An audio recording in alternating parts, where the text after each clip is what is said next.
Mhm. Mhm. It's so fucking hot here. Jesus fucking Christ, I'm going to die. I'm going to be cooked alive inside my own apartment as my room stays right to the side of the building, which catches the most. Me. Just again.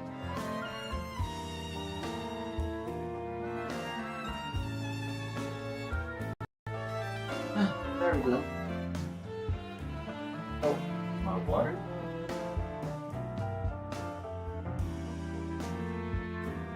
Oh. Girls Frontline. Continuing the second part of the story. And before jumping right back to the story, I realized that this is a extra thingy, some extra files. My bad, I thought it was a farming stage, so I kinda already entered it, but I didn't read it yet. As soon as I realized it was extra pieces of text, I immediately skip it so I can read on screen. And that's exactly what I'm going to do right now. Sana. Oh, Sana is the... What was it? That very special Nito inside Avernus, right? What was her called? Angel of Death or something like that?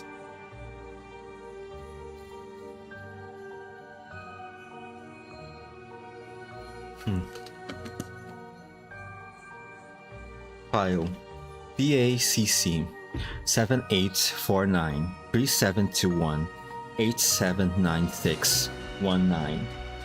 Decrypting. An audio recording starts playing. Hello, Washington DC Police Department. How may I help you? My ex-wife took my daughter. Sir, please tell me about your daughter. Her name is Sana. She just turned 6. She can't leave her father. That woman must have kidnapped her. By that woman, are you referring to your ex-wife? Please also tell me about her and yourself. My name is Sean Rodriguez. My ex-wife is called Marta. We were officially divorced 2 months ago, and I was given custody of Sana. She took Sana while I was at work today. Are you certain it was Miss Marta who took Sana and not anyone else? Absolutely. The CCTV camera on my door shows Marta coming back for her stuff. Sana opened the door for her even though I warned her not to let the woman in. Then they left together. So Sana was taken away by her own mother? Yes. Mr. Rodriguez, we now have a general understanding of the situation. Please come to this station to submit your divorce agreements or court ruling. And we will provide supporting evidence for your legal claim. Aren't you going to find my daughter? I know Marta booked the earliest flight to the new Soviet Union. She's going to take Sana with her. Apologies, Mr. Rodriguez. According to the law, we have no authority to prevent Miss Marta from taking her daughter out of the country.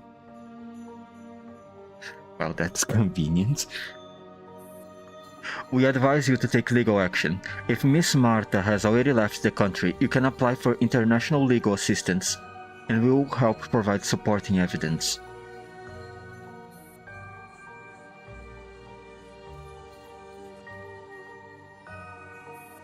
Also, I would like to confirm, did Sana or Miss Marta leave any messages for you?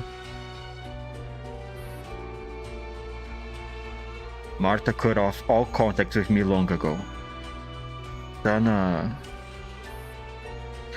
Sana left me a note.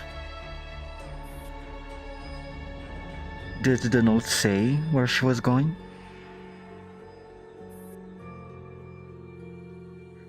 She wrote, Mama has nothing left. I want to be with Mama.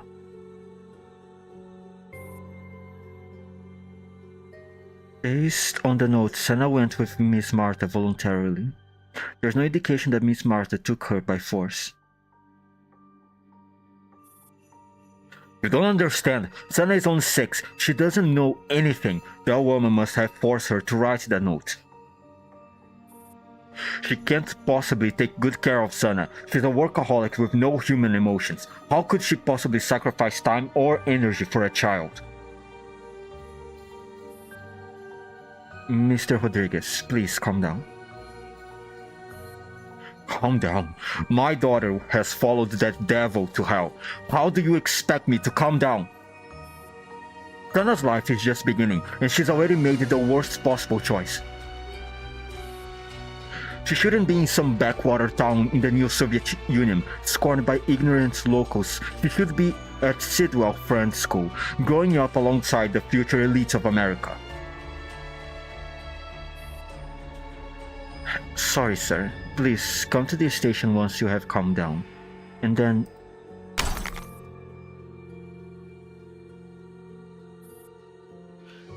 The caller hangs up vehemently. Oh, that was lovely. That was... Martha, huh?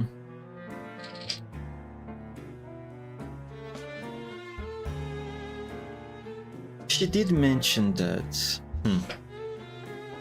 Now I don't remember exactly Martha's interactions with Anja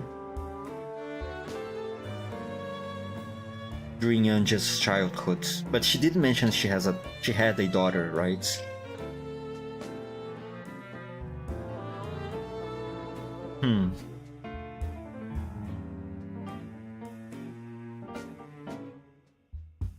Interesting.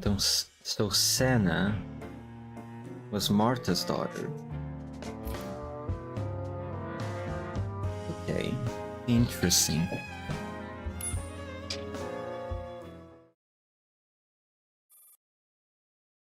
Late at night in Ellie's room. Oh, back to our boy Jay.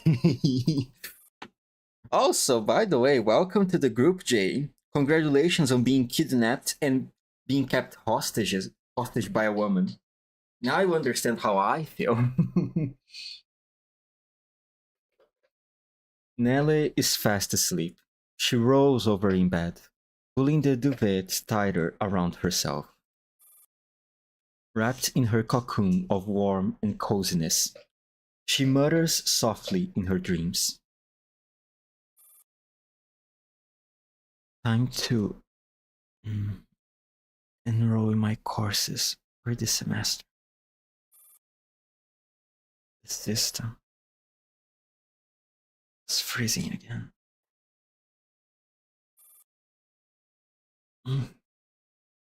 I didn't manage to get into professor's grade.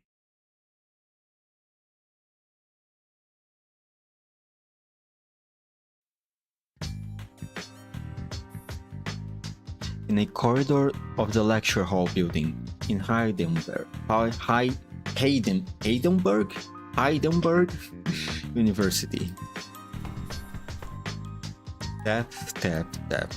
Racing footsteps thunder down the hallway, accompanied by harsh panting. Nellie rounds the corner in a full sprint. I made it, with 5 minutes to spare. Thank goodness, I didn't miss Professor Gray's lecture. Nellie's joy freezes on her face before it can last a full second. A hallway that's usually quiet and empty is now packed with people. They are craning their necks or raising phones above their heads to record inside the lecture room. Clearly, they are all here for the rare open lecture given by Professor Gray.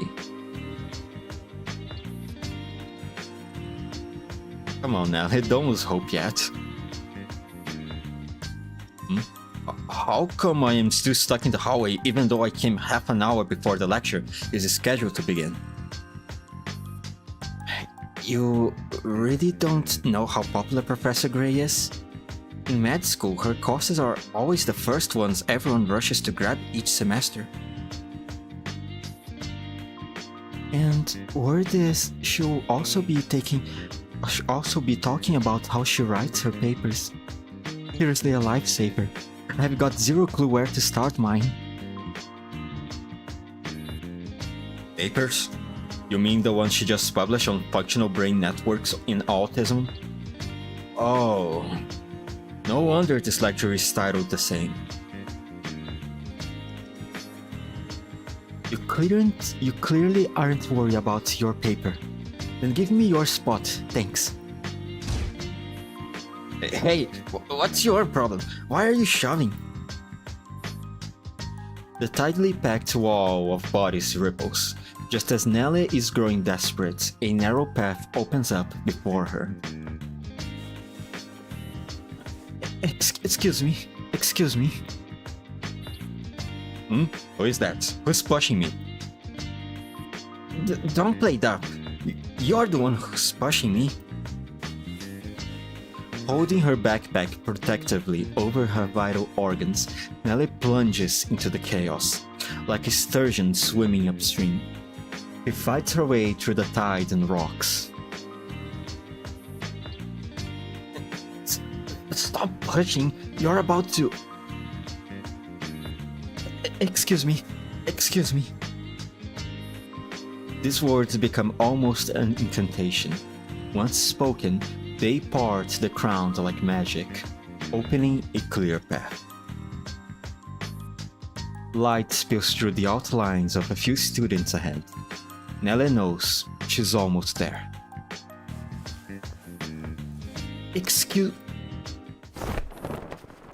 Dodging the last few obstacles with finesse, Nellie finally breaks through.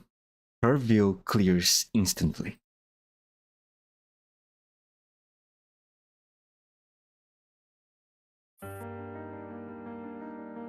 You alright there? I'm fine. I'm sorry, Professor Gray. Sign in first. At Gray's signal, her assistant walks over with a signed-in sheet. Please, find your name and sign next to it. Actually, I didn't manage to enroll in this course. I just came to sit in unofficially. Whispers start to ripple through the seated students. That's fine. Due to the size of the lecture room, this open lecture had limited registration. I know many students weren't able to get a spot but still came. The lecture is going to be long, so later I will have my assistants hand out seat cushions to anyone without a seat. You as well. Please register your name and major with my assistant. Alright. I am Cornelia, freshman in applied physics. Even though Nellie tries to keep her voice low, grumbling erupts from the seated crowd. Applied physics? What are you doing crashing a med school class?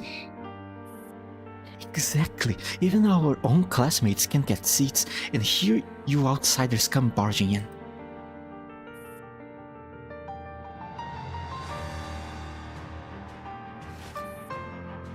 Gray raises her hand, motioning for silence.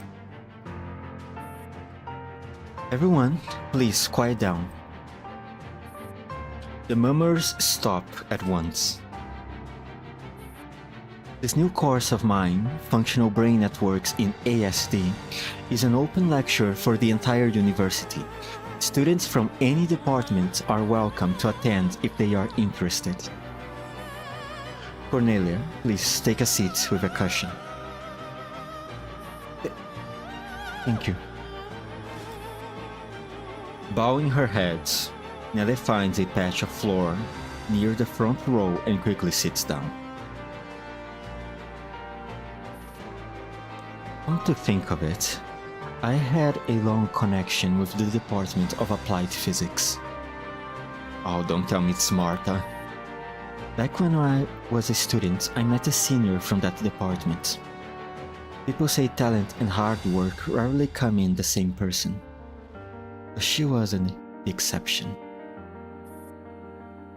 Even to this day, I have never met anyone more gifted and determined than her. While I was still lost about my future, she had already made an extraordinary choice to give up everything she achieved in her original major and cross into a brand new field. Let me give you an example you will understand. Gray taps on a student desk in the front row. What's your major? Clinical medicine. If I asked you to switch to nuclear physics right now, do you think you could turn in a midterm paper? That's impossible. It's way too far removed from my current discipline. That's how a normal person would respond, right? But this senior of mine, in under 2 years, she had absorbed everything a doctoral student in medicine is expected to know. He could talk to me fluently about the future of human medicine, even published 3 SCI papers in her spare time. Whoa. We're still very close, even though we live far apart now. We still exchange letters and share academic progress. But that's not why I mention her today. Huh?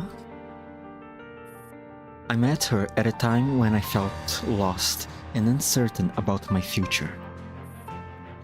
I grew up in an ordinary family in Berlin, and in a world where class and access to resources are so rigid, the road to education and advancement was anything but smooth. At the time, academia was rife with gatekeeping. The gap between studying medicine and becoming a doctor was immense.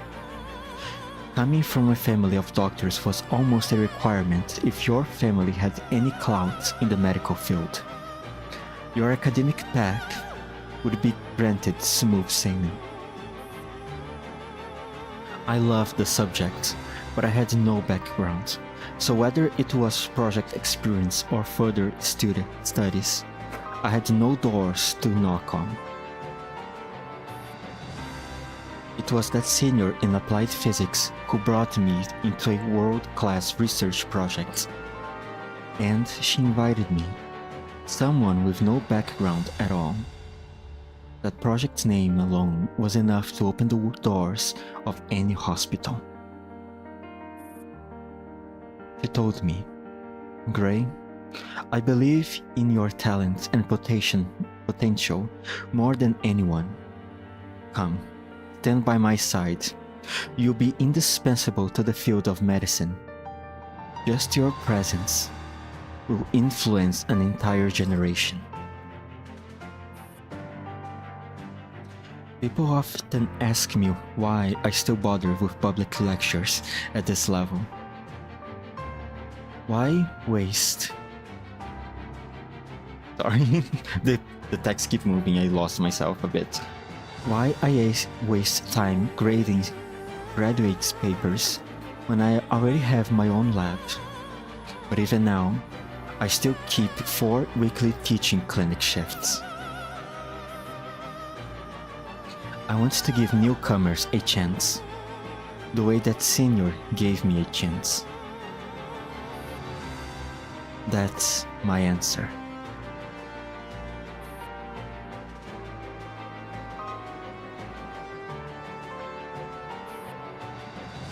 My lab is open for applications to everyone. If you are interested in interning, you can speak to my assistants afterward. I don't care whether you live in a luxury home in Frankfurt or a little cottage in rural Bavaria. As long as you have a passion for medicine, as long as your dream is to heal people, then we are companions.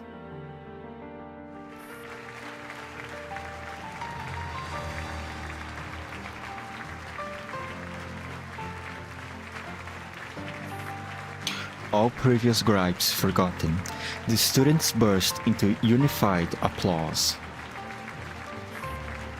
Now then, let's begin the lecture.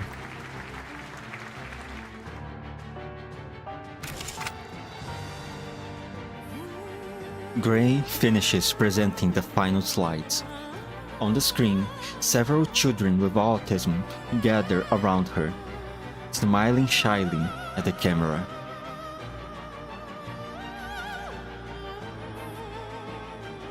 That concludes today's lecture. I hope everyone gains something valuable.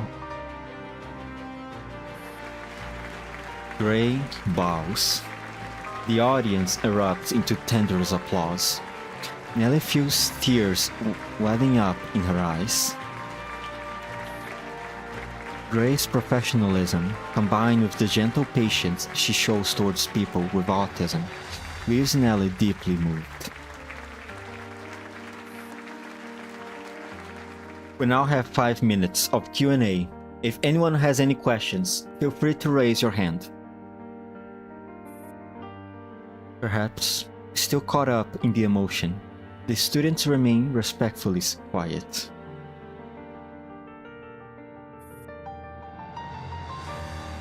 The questions don't have to be limited to today's topic. If you have other academic concerns, I am also happy to address them. Nellie is the first to raise her hand. Professor Gray, I have read your recent papers and the journals you recommended. I have noticed your interest in the connection between doll technology and human neurology. So, I wanted to ask, if dolls were someday to possess independent consciousness, emotions, and self-awareness based on the human neural network, what kind of impact do you think that would have on human society?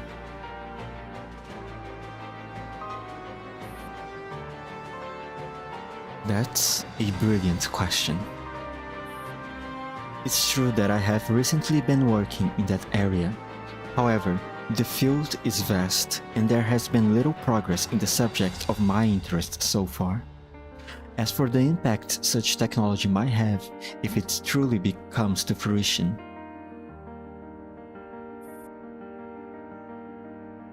she pauses for a few seconds. Even I can't say whether it will be a boon or a curse to humanity. Just as when Sir Turner first isolated morphine, intending to use it as a painkiller, he certainly never imagined that humanity would eventually do with it. Are you saying technology itself is innocent? I mean, yeah, kinda.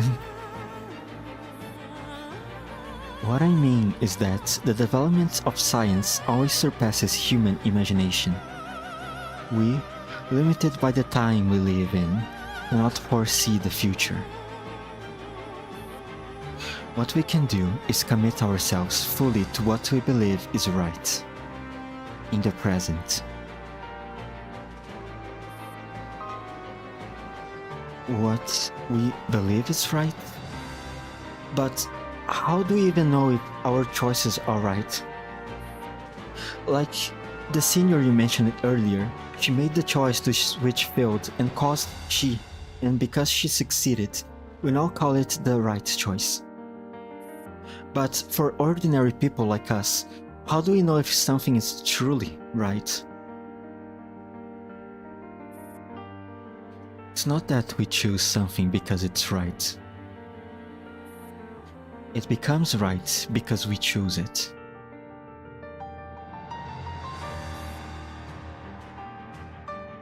So, no matter what we choose, we have to do our best to make it right? Indeed.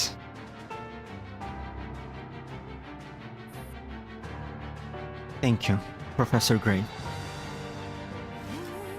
Nellie reflects on the words as she sits down. Back then, she doesn't yet fully grasp what Professor Gray means. After the Q&A session, Gray picks up a pin badge from the table. That wraps up today's class. Before you leave, I would like to give you all a small gift. This gift is also related to the question asked by the last student. No matter what path you take in the future, you will undoubtedly encounter dark temptations. It has nothing to do with your own morality. It's simply because this world always holds both light and shadow.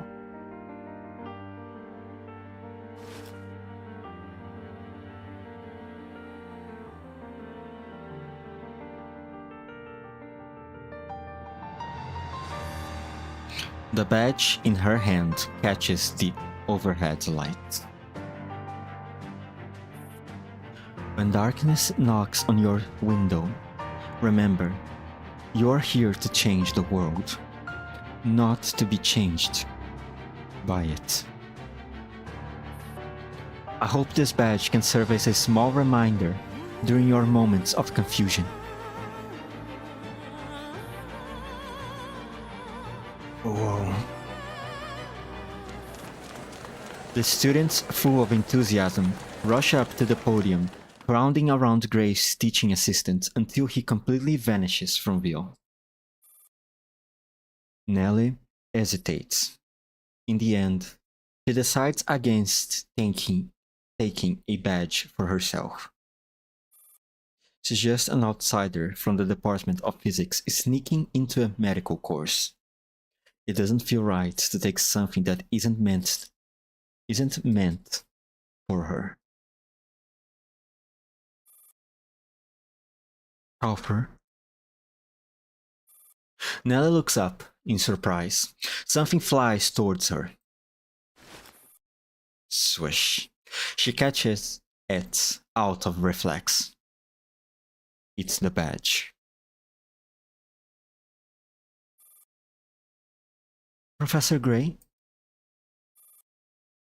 She wants to thank her, but Gray has already disappeared among the sea of students.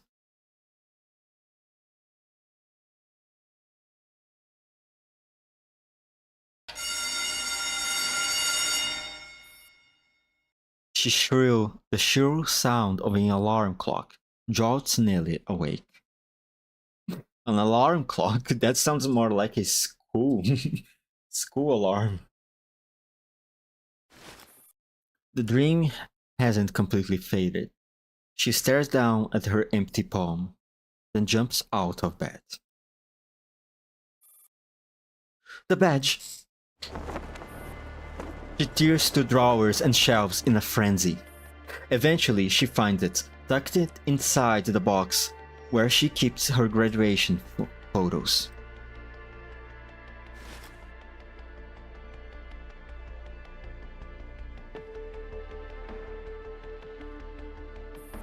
The badge looks exactly the same as it did, but the Professor Gray from back then.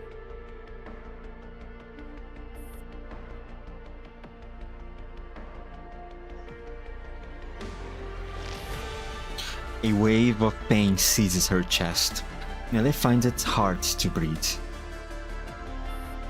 Like a broken glass pipette, drops of tears start rolling down her face.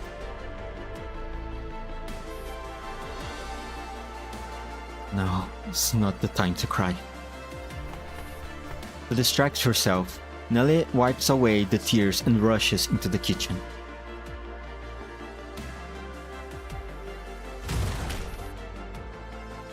Jesus Christ. With a pile of food in her arms, Nelly practically kicks open the door to the storage room where Jay is being held. Agent Jay, time to eat. Jay is so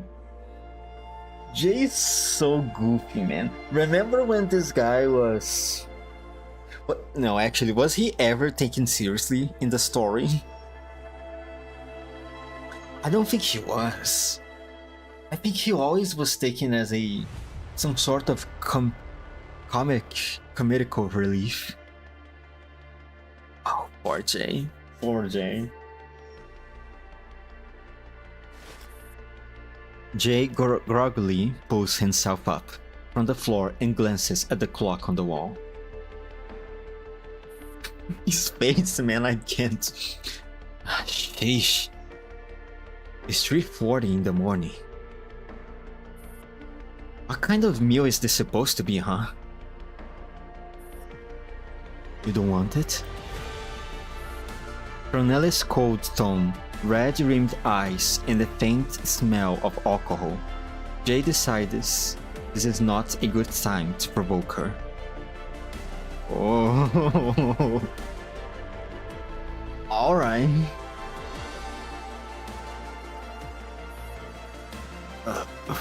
Fine, I will wait.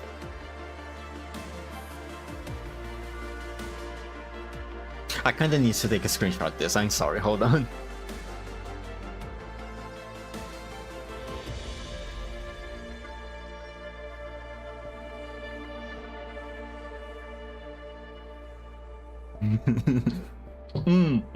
Something to post on the Discord server. Not mine, someone else's Discord. Jay carefully watches her expression while unpacking the food she's brought. What's the matter with you? Nothing. Did the commander piss you off? Hey, that's just how they are. Cold as ice, always ignoring messages, making you sick with worry and fears with them. No, not the commanders. No, the commanders helped me a lot, and replies to my messages pretty quickly, actually. Well, thank you. I try my best.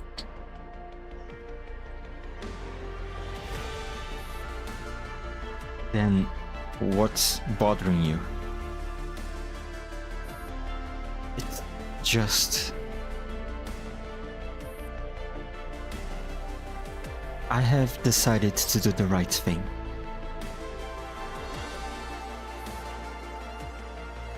The right thing? Yeah, my teacher taught me to do what's right. Whatever. I can already tell you don't plan on elaborating. Then tell me about this teacher of yours. Did she treat you to lunch often? Not really. People who offer you food out of nowhere are usually up to something, don't you think? Well, look who's talking right now. What do you want them, Nelly? In a way, you're damn right. But back to your teacher. Oh, Jay just have some Q flashbacks, didn't he? Oh, poor Jay. Poor Jay. This guy, he's traumatized. I first learned of her through her paper, a discussion on the medical prefrontal cortex and its impact on ASD. You have probably heard of it. It's quite renowned. I don't think he had. Although back then I thought the research prospects in the superior temporal sulcus were much more promising. Hold up. Was that last part even in a human language? I told you he didn't use something like that. Look, Nelly, let me tell you something about academic research, okay?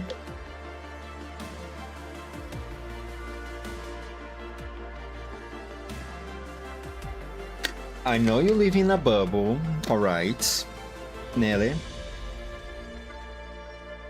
But generally, academic research papers do not reach the general public. Even though they are available for the public, it doesn't reach them because of the language and because people are not really interested in reading such a dense document, you know. So it might come as a shock to you, Nelly, but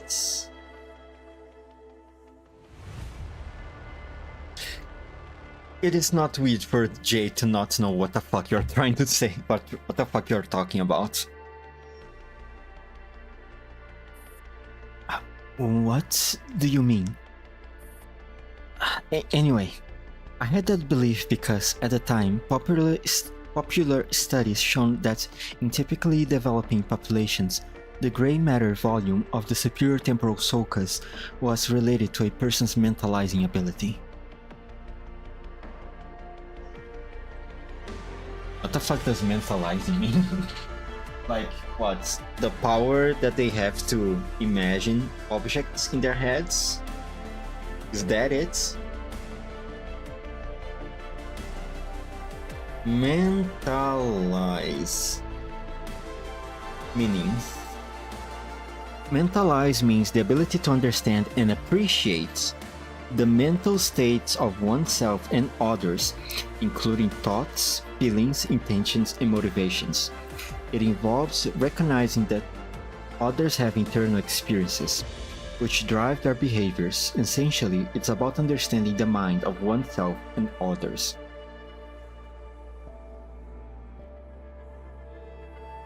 So basically being self-aware and aware of the circumstances of other people. Like what? Compassion? Some kind of mixture between understanding, compassion, and self-awareness? Maybe? I don't know, I'm fucking dumb. Just because I'm at college doesn't mean I am smart, okay? Everyone can get into college, just look at me. But soon I realized I was completely wrong. My teacher's lab published a paper showing, through structural MRI, that no such correlation exists in ASD individuals. Okay, that just sounded like plain gibberish to me. Nelly downs her beer and cracks open another can. My god, this woman. Don't worry, I will explain slowly. Let me start with a breakdown of that paper. Oh my god, she's such a fucking nerd. His face, his fucking face. Me too, Jay. Hold on, I need to screenshot this.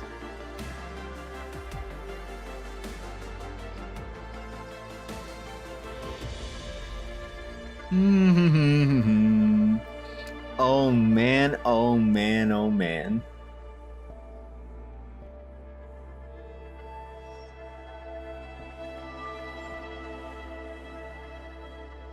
From here.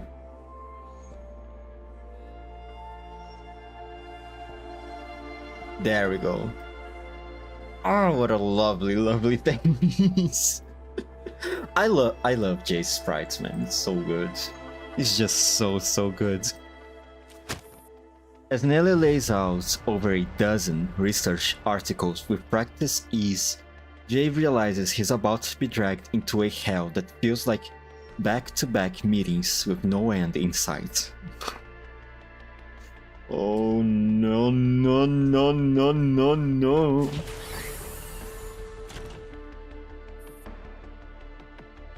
Having found some calm through analyzing the research, Nelly finally leaves Jay alone and makes her way to the lab. Oh man, this is so good. This is so fucking good. I need to. I'm sorry. I know, I'm pausing the storytelling thing. But man, it's so funny. I can't. She opens a comm line to the commander. Commander, it's me. I'm listening. Starting tomorrow, no, today, I will officially begin the experiment on Professor Gray.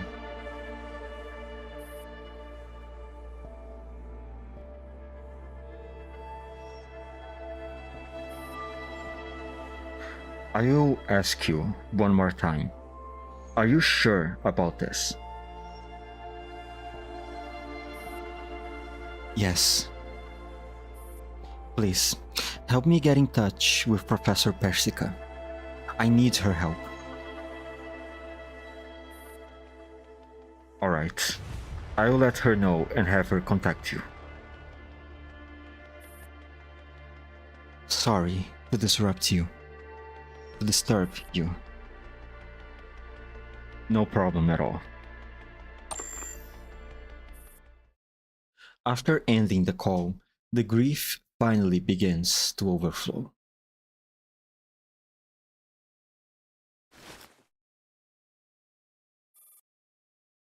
Holding the badge in her hand, Nelly sits silently beside Gray.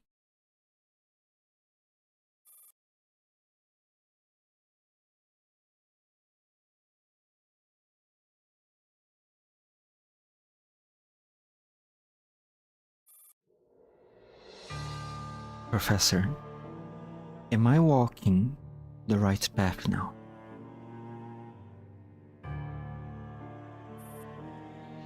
In the deathly silent room, the hum of the air conditioner is the only response.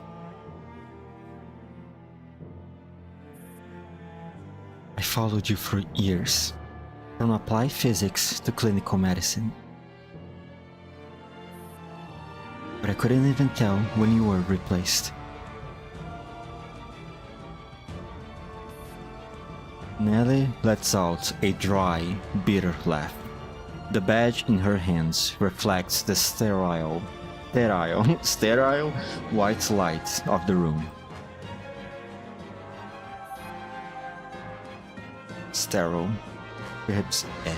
light of the room. If you knew what I am about to do to you, would you still have helped me so kindly back then?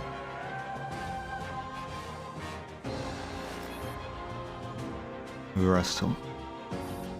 As Nelly sits motionless on her chair, she can almost hear the faint sound of a lab coat shifting. Just like back in the professor's lab, when she was focused on an experiment, Professor Gray would sneak up quietly from behind to check on her progress, only to be betrayed by the subtle hustle of her coat. She has always associated that sound with Professor Gray's gentle attentiveness.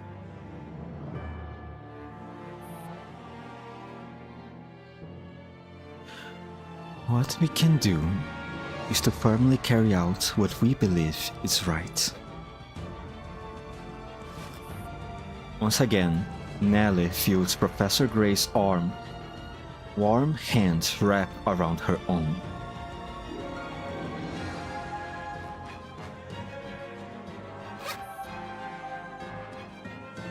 Zip. Nellie unzips the body bag. The first thing she sees is Gray's hand resting on her abdomen. Slender, pale, and once the very hand that had gently lifted her up. Sadly, the warmth is gone, replaced by merciless cold.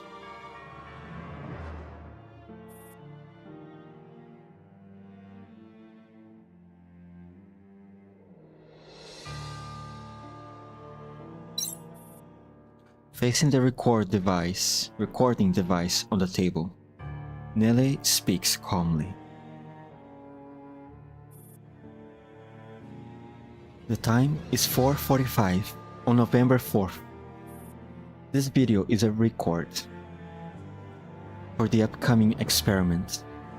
The autopsy will be conducted by Cornelia Schoffer. She wipes the grime from Gray's body with a sterile cotton pad, taking care to be as gentle as possible.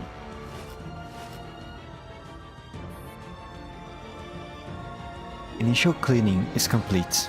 I will now examine the modified part of Professor Gray's body. Starting from Gray's head, Nellie carefully parts her hair, searching for surgical traces. Confirmed craniotomy scars. Specific procedures unclear at this point.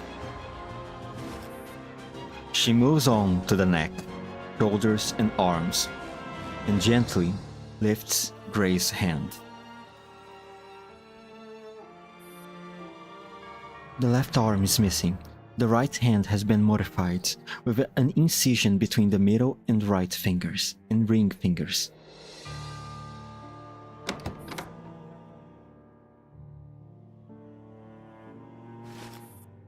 The lab door opens. Nellie looks up in surprise. Coney?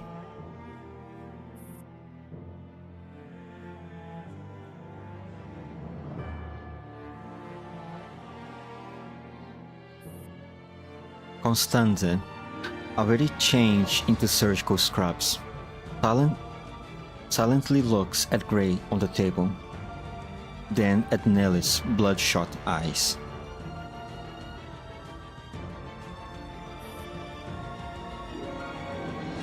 I thought you wouldn't come. With the sudden change in your plan, the experiment might not be finished in time, even with 2 people working on it without sleep. Constanze sets down her bag and puts on her lab coat. Oh, what a friend, huh?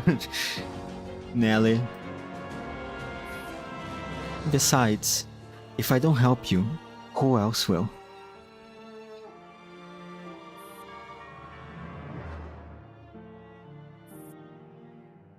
Thank you, Coney. I fear though Coney has absolutely no idea what she's putting herself into.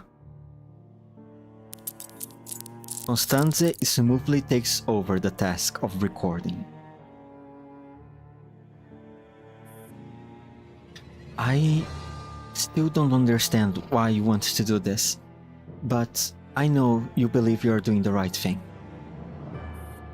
And you have always been a stubborn mule when it comes to your principles.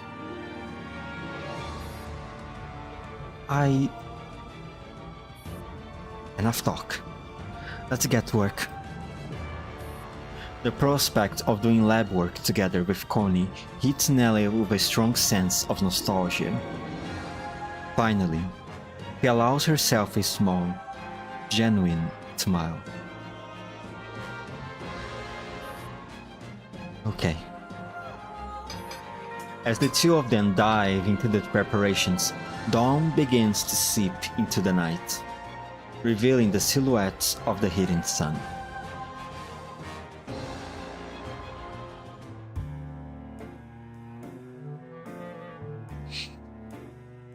Oh boy, having fun with a corpse, huh? Now we are back to the Stasi.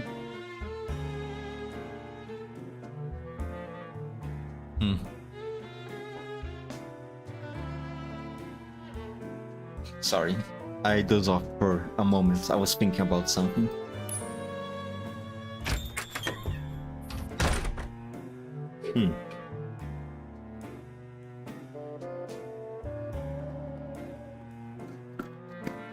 What a friend though Connie is. Have no idea what she's putting herself into. Have no idea why Nelly wants to do this, and yet there she is. Ready to dissect a body of a dead person. Amazing, really. Inside the bar at Stasi HQ, Wiesbaden district. The server bows respectfully and leads the guests into a secluded box. 2 non-alcoholic Negronis, please. Yes, ma'am. The server soon returns with 2 glasses filled with pink liquid. After putting down the drinks, he leaves the box in silence. Now that they will no longer be disturbed, Romy picks up her glass and gives it a swirl. I hope my order is to your taste, Colonel Felix. Non-alcoholic Negroni. Exactly what I would expect you to order, Frau Romy. You did say once that you like to keep your work and recreation separate, and that you don't drink on the job. So, I am still on the job right now? I'm guessing you don't like any of the bars in the Wiesbaden district, especially one so close to the White Zone. This is practically a staff's canteen. Since we are having a meeting at what's basically a workplace, we are on the job. But at your rank, are you ever not on the job? You're just like General Riefenstahl. So thoughtful and always on top of things. Speaking of which, how has the General been doing lately? My father is in pretty good shape. He's taken to going on walks and fishing since he retired. Apart from some old injuries, he's doing great. That's very good to hear. With a daughter like you, I'm sure the General has nothing much to worry about. What about you, Colonel? Is there anything that troubles you? I just have to keep Hugo Umberline Guard Regiment in check. Other than that, there's nothing else for me to worry about. No wonder, they say. General Schweinsteiger? I hate German. German is a fake language. Schweinsteiger. No wonder they say General Schweinsteiger is the foundation, and you, the sturdiest chunk of granite on that foundation. The Eberline Guard Regiment remain loyal to the Socialist Unit Party, and we accept the leadership of every party chairman. I suppose I'm not the first to have heard this. You're obviously not the first to have asked me that question. Nor will you be the last. And no matter who comes asking, my answer will always be the same. Even if the party falls apart?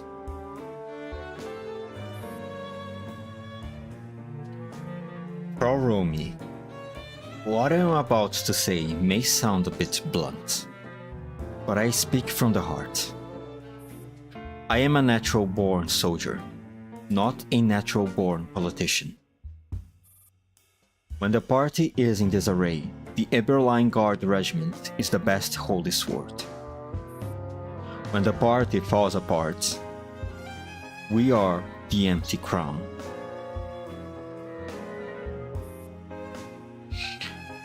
You promised General Riefenstahl that you would no longer get involved in military affairs after entering the civil service. I am still keeping this promise.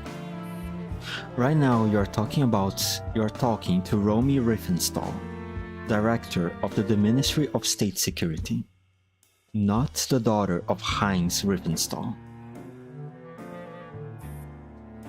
Now, what I want to discuss with you is not just the affairs of the SAD. It has become a national issue concerning the German Democratic Republic itself.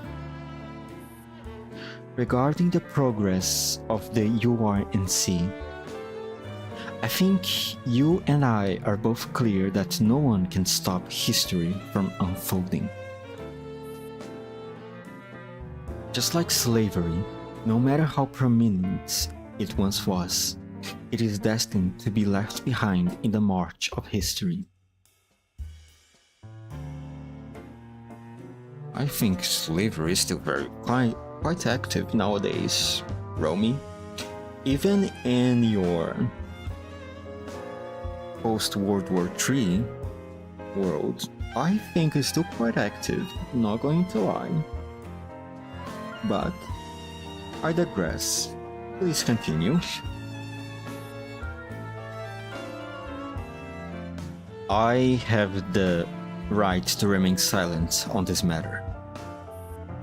You should understand that if we join this melee, it won't bring clarity to the situation, only further escalation and destruction. War is in your interest. For you, it is a bargaining chip. But for us, war is only about advancing and death.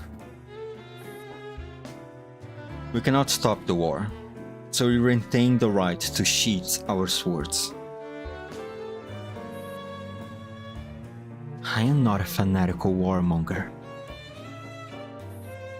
but you have a strong thirst for power.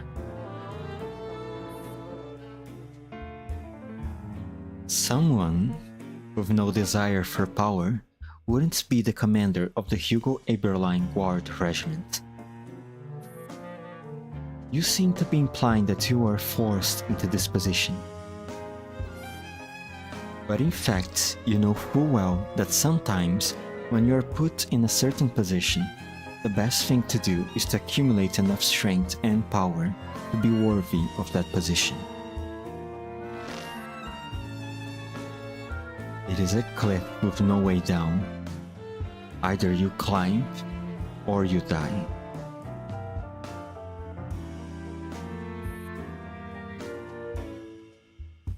Sorry, I am not a bureaucrat. I don't have the gift of eloquence for negotiations. Felix drains the contents of his glass. Then he turns the vessel upside down to show that he hasn't left a single drop. Looks like I finished my drink. I'm sorry, Felix, but I have the impression that you're not going to leave this place. Felix rises to his feet and bows slightly in apology.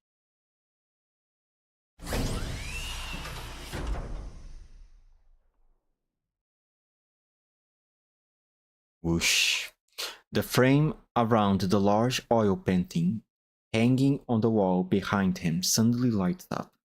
With a soft mechanical hum, the frame swings off the wall. Felix slowly pulls the frame all the way open, revealing an intricate, constructed room. A man is sitting inside, drinking on his own. Never mind, maybe he will leave this place. Secretary, however the fuck I read that. Felix slowly returns to his seat. The man in the hidden chamber stands up and walks over to join them with a smile. Romy makes her way to the entrance of the box and gestures towards the server in the distance. 3 Negronis, please. 3 glasses of pink liquid smelling strongly of alcohol are soon served. Romy picks up her glass with a smile. What's the rush, Colonel Felix? I believe we are just getting started. Oh, this woman, what a freaking snake. Romy's office. Hoffman checks if all relevant personnel has received and read the notice. Across the table, Q is leisurely sipping her coffee.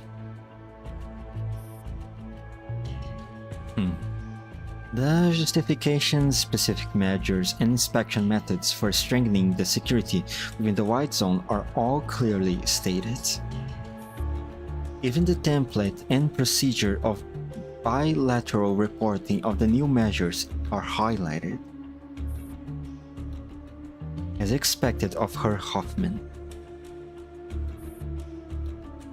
In the past, we only needed to report the access list to the garrison.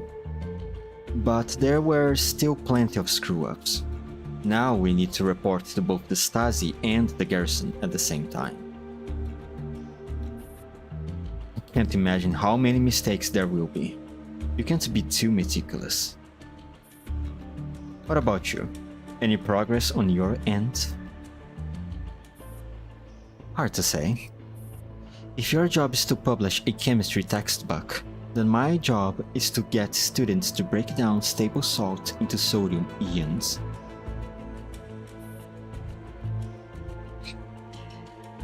You could consider using some catalysts. Believe me, I've been pouring the stuff in already, but I worked too closely with them in the past. Kinda difficult to get dirt on them without showing up a turncoat witness. You know? That's why this task was given to you. Q pulls down her coffee and sits up straight. So, you really haven't heard anything about Project Valkyrie? Has it really been scrubbed clean? All we know from public knowledge is that it's related to the wife and daughter of Oberstein, the incumbent Minister of Industry and Information Technology, Vice President of the State Council. As for the specific report, you can read it for yourself. Practically everyone who knows anything about this has gone to Antarctica with the Relics Agency. The information we have could be entirely false. Sometimes, what we need isn't factual information, but useful information. Thanks for the tip. After tearing up the documents scattered all over her desk, Hill gets up to leave. What about Jay's disappearance? Is it really no big deal? Since nobody has been found, someone will eventually come knocking. Don't worry, getting rid of bodies has always been a complicated craft.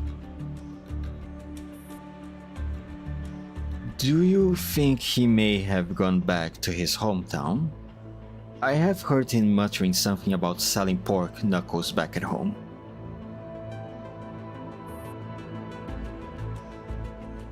Kurt Hoffman. Thank you for making me laugh for 3 seconds straight, even as I get crushed under a mountain of work.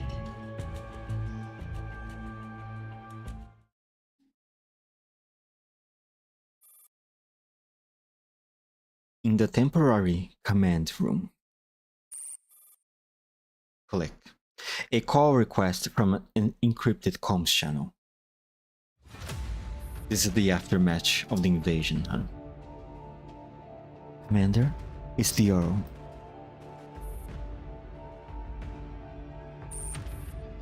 After keeping the communicator on hold for a few more seconds, the commander nods and gestures for the call to be answered.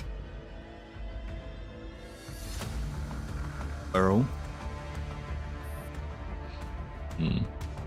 I believe the last time we spoke, we still had an ideal mentor-mentee relationship. Yeah, not anymore, Earl. I wonder why is that? I once had a lot of respect for you. Respect, which implies looking up to me. Now you have matured to a point where we can speak on equal terms. You have met whom you wanted to. I'm not getting in touch because I need you. Quite the contrary. Right now, you need me. I hope ambitious young people can walk a bright and promising path. Not rush into the white zone and spark a violent commotion.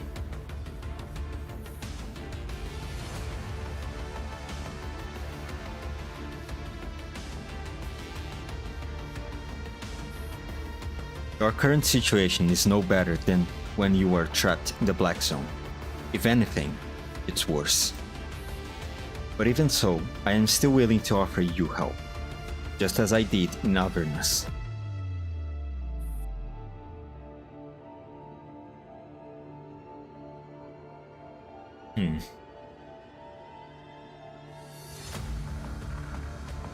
It's good for young people to have their own ideas.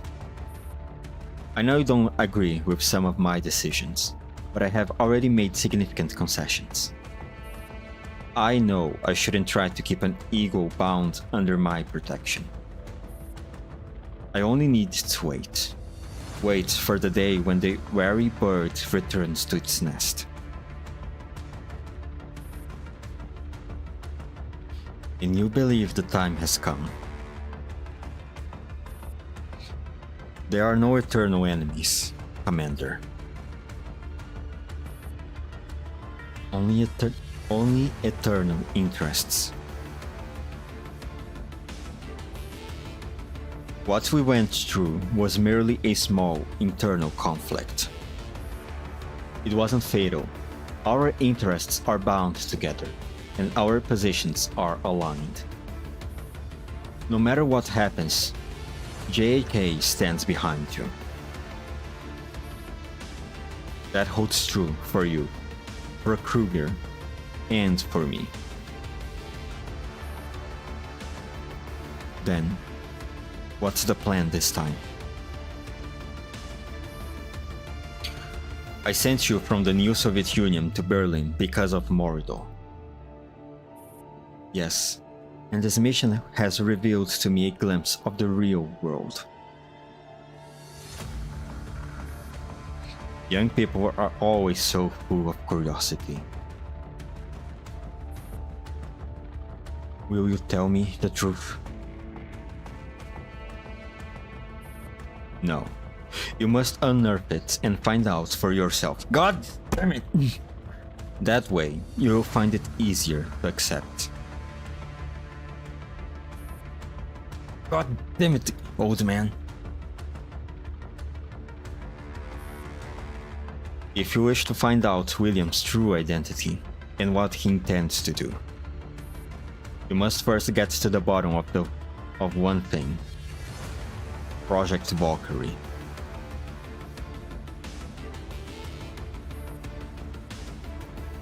Maybe I don't even care about the whys and the whats anymore.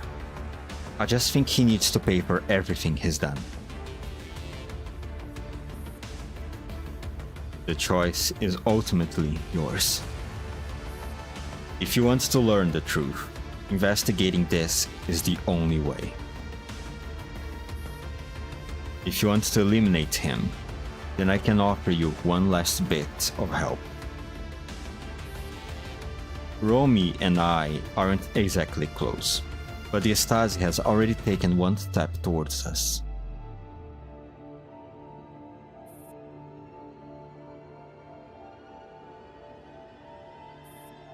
Given your current situation, it would benefit you greatly if you could secure the Stasi's cooperation. How the fuck am I going to contact the Stasi though? Oh, Jane. Oh, is that what Q meant when she said soon something will turn up? Oh, okay. Oh. Alright, maybe I can see perhaps where this is going.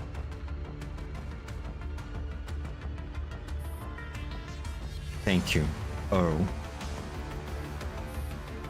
Finally, some genuine words from you. Click. The Earl terminates the call. After pondering for a moment in silence, the commander turns to AR-18.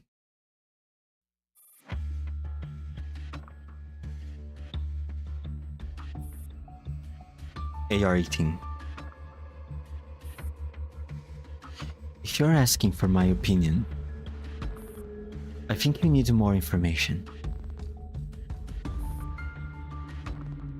To take on an enemy, you must have a comprehensive understanding of him.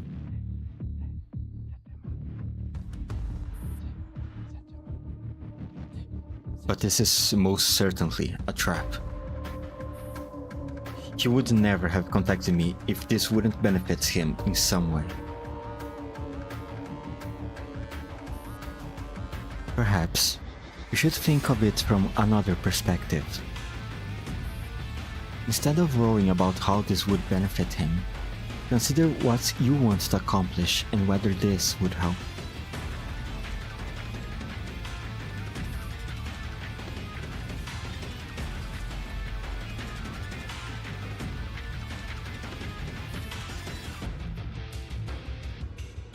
What do I want to accomplish? The commander uncautiously drums their fingers on the desk. The chaotic rhythm betrays their unease. In the very beginning, all I wanted to do was to expel Sengvi's ferry forces so that the Griffin base could operate in a safe and stable environment. Then, I wanted to save the AR team. I wanted to save McKilliam. I wanted to save Anja.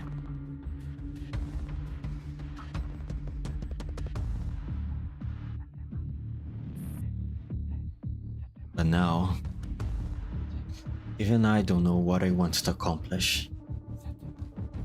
I seem to have been stuck in a quagmire for so long. I no longer remember the days before I stepped into it. And I can't recall where I am supposed to be headed.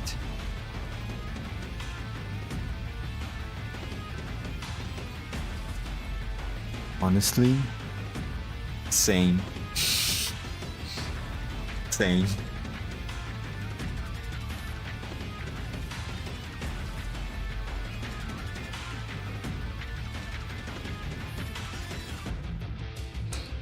I have led one operation after another, always thinking that the next one would finally reveal the whole truth.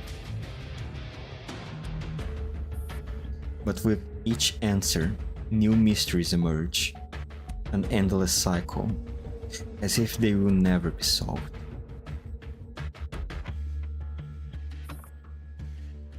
I understand how exhausting it must feel, Commander.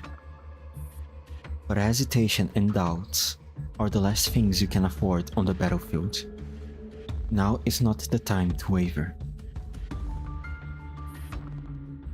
I know.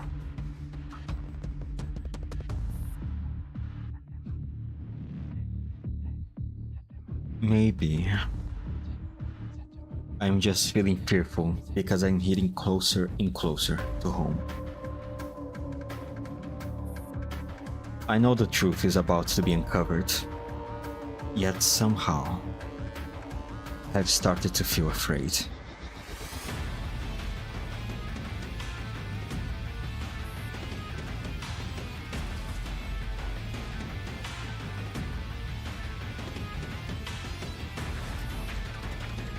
AR-18 walks up to the commander and points at the monitor in front of them.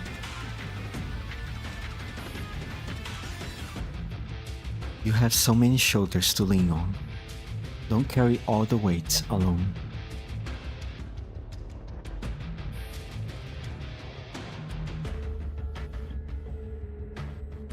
These shoulders that I can lean on are also weaknesses that can be exploited.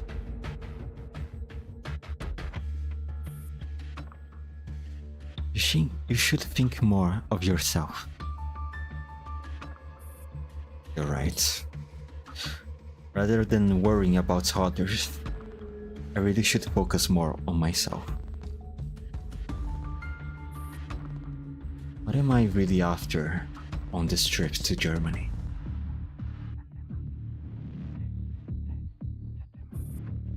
What am I fighting for? What am I fighting for?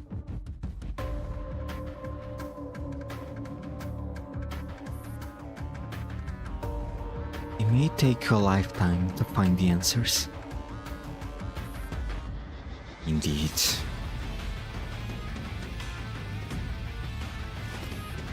The commander gets to their feet and pats their own tired cheeks. I may feel lost and conflicted, but I will not stop moving forward.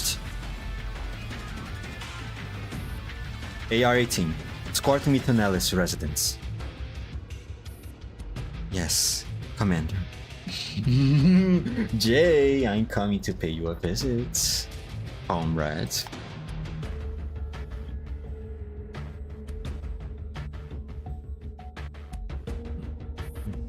In Nellis' rented flat, Jay looks as fatigued as the commander. They stare at each other in silence.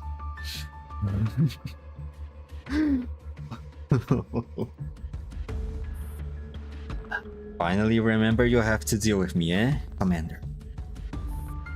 How are you gonna do this then? Griffin's ways or State Sect's way? There's no need for this game of probing between us. I'll cut straight to the chase. I need you to help me contact Miss Romy. You think you've got the bargaining chip to negotiate with Romy? I have no idea what you're dealing with. And she isn't the only terrifying woman in this Stasi.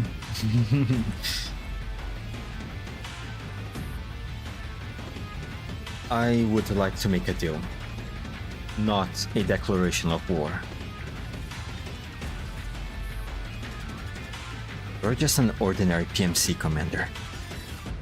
Rome is backed by the Socialist Unity Party and the German Democratic Republic. To put it plainly, the final boss that you want to fight, mastermind behind Paradeus, is also part of the Socialist Unity Party. No matter how confident you are in your plan, I urge you to just give up. No. When Miss Romy handed Task Force D5's neural cores over to me, I knew we would work together again. If I remember correctly, hadn't she already helped you back in Avernus? Isn't it not clear enough? You can't openly antagonize him. He is the vice chairman of the Socialist Unity Party, someone who sits in the first 3 rows.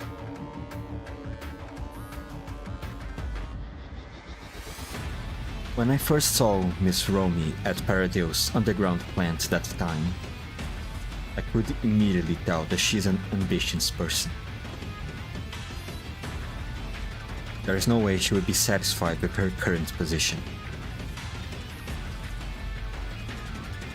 That's why I want to take a gamble.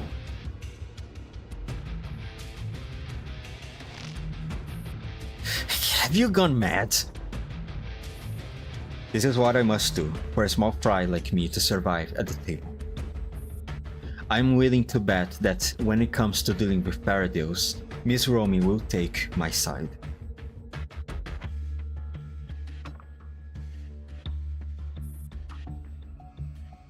You must have found out already back then. The Stasi was involved in those 2 production chains. Which is why I must speak to Miss Romy directly. Her path upward allows no room for mistakes, and this is the perfect time to clean up that mess properly.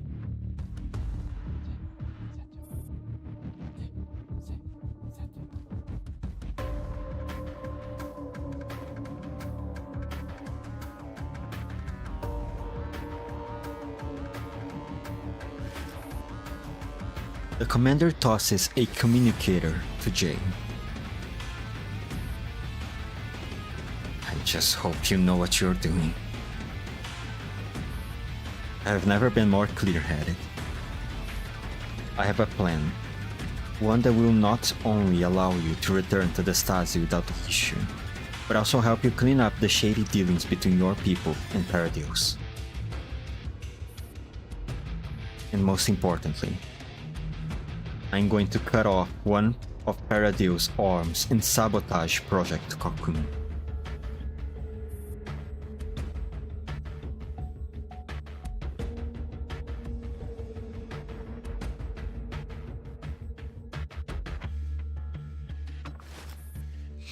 After a brief moment of hesitation, Jay raises the communicator. Going all in with you. Even though I barely have anything left, you better be making the right call. Oh Jay, it's so good to have you back, mice. Oh, that was fun. That was pretty fun. Game please load, thank you. Oh man, this is so fun. Well. Well.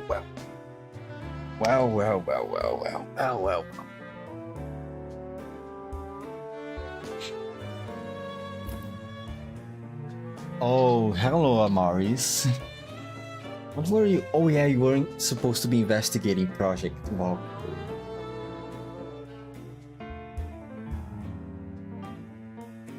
Or was it Martha Maithner? Both of them are essentially the same thing at this point.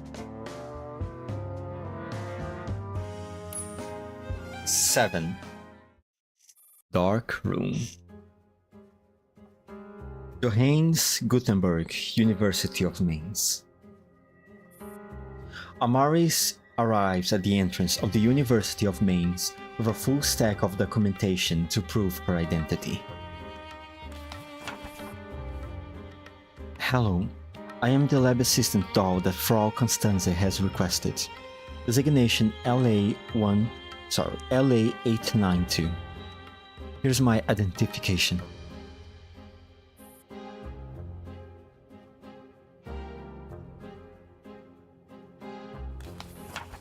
Not bothering to hide his distrust at all, the security guard takes the documents and scans them in detail. Even though the security system is not flagging any problem, this security guard summons 2 more colleagues to conduct a search on Amaris. After confirming repeatedly that there is nothing suspicious about Amaris, the security guard has no choice but to let her through reluctantly. Get in. Thank you, sir. Amaris makes for the laboratory building. From the corner of her eye, she can see 2 security guards following her from a distance, while pretending to be on patrol. She smirks darkly to herself as she walks past 2 youthful university students.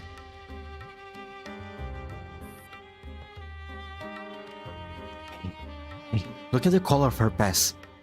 She seems to be a doll. Wow. To think there are still dolls sauntering around on the streets? How do you all be taken into custody? Sit down. If it hears you, it might grab onto you and self-destruct. It must have at least passed the security screening to be allowed onto campus. But we should still keep our distance.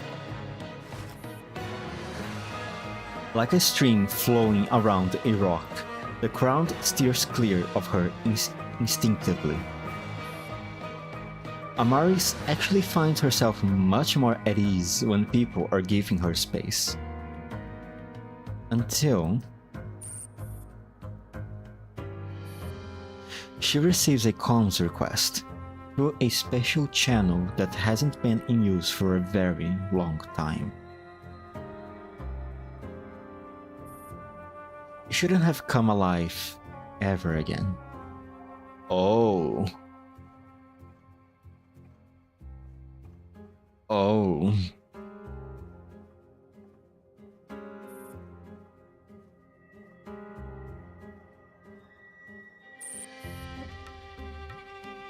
Bip, bip.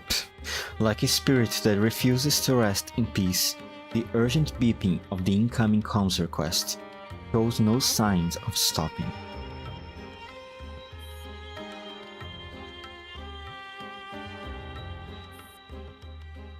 Who's this? It's me.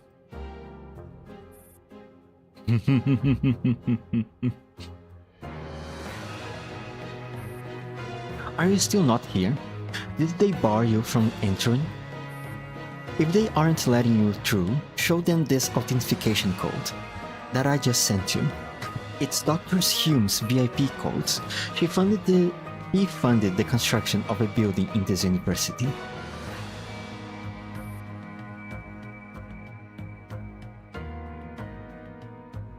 Not so eager to do your job anymore, are you, Amaris?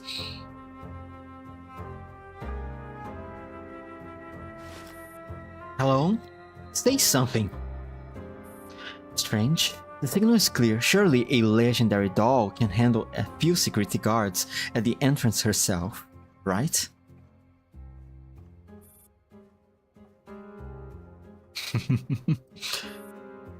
I on my way. But why are you using this channel? Wouldn't have you used a regular one? I saw that this is the most secure comms channel in your system. What's wrong? Does this channel charge extra or something? Don't worry, I'll pay for a monthly plan.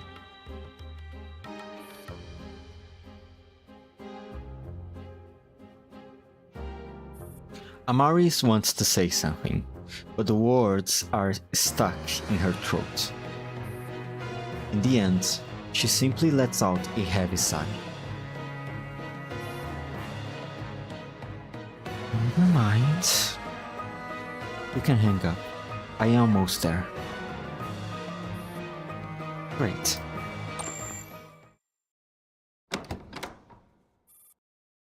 VIP Lounge, Johannes Gutenberg University of Mainz.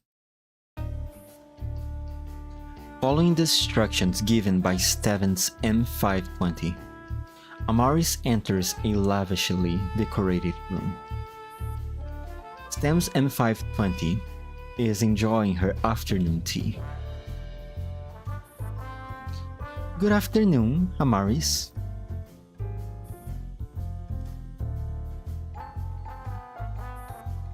I'm here. Amaris glances coldly at the spread of some sumptuous refreshments on the table and the obviously expensive dress on Stem's M520. Then, she swaggers over to the table, deliberately bumping into it and making the exquisite serving stand wobble. Steven's M520 frowns. Hey, watch it! Sure. Amari sits down opposite her. When she reaches for the teapot, she knocks the teacup over with her hand, spilling aromatic tea all over Steven's M520's dress. Oh, the girls are fighting. They barely have met each other again and they are already fighting. Amazing. Wonderful.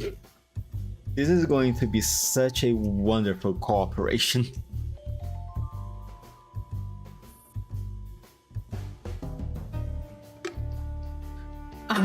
You... Look at what you have done. Sorry. With a perfunctory apology, Amaris picks up her teacup and gulps down the tea. Steven's M520 dabs at the tea on her dress with her handkerchief, her brow furrowed deeply in frustration. This is outrageous. Where's the thing that the commander asked you to give me?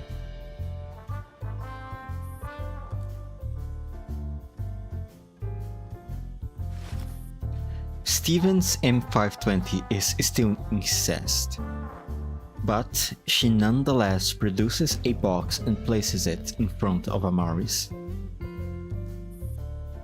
Here. Amaris opens the box, which contains a tin metal tag.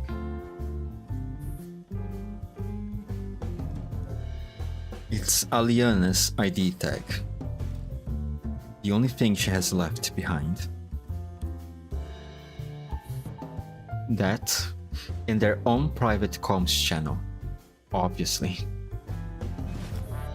Amaris takes a look at it, then stuffs it into her coat pocket, unceremoniously. That's it? Yeah? Right. Now, onto the mission. The mission is that the commander has assigned us as... Hang on. Us? Yes. We are to complete this mission together. Oh, so lovely, isn't it, Amaris? Aren't you glad? Aren't you so happy to have been given this opportunity to operate along a long-time friend of yours? Aren't you happy? Aren't you so glad? Aren't you just bubbling with joy inside your guts? Aren't you? No needs, I can handle it on my own. You misunderstand. These are the commander's specific instructions. I was originally in charge of the Aeneas conference room on board the Elmo, but the commander told me to transfer my authorizations to someone else just so I can make sure nothing goes wrong on your end.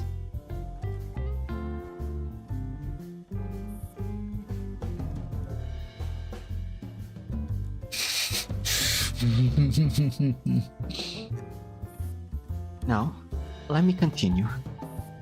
The mission objective is to ensure Miss Nellie's personal safety and assist her in completing her experiment. Once the experiment is over, we'll be taking Gray into custody. In other words, we are to be Miss Nellie's bodyguards and the lab assistants?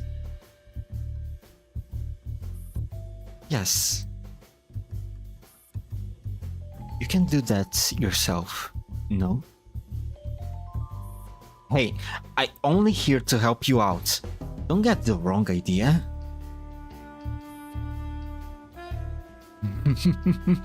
Oh, this too. I wish to speak to the commander. There are major problems with these arrangements. Suit yourself. We have to make our way to the lab now, so make your call while we are on our way there. Steven's M520 wrings the hem of her sopping wet dress, irritably. Then she walks towards the door. Oh, right. When I first set out, there was a doll who claimed to be a member of Daybreak Squad. He's called SCR, I believe? She asked me to tell you that they have been diligently preparing for this mission. See, their hard work is going to pay off. Why don't you send her a reply?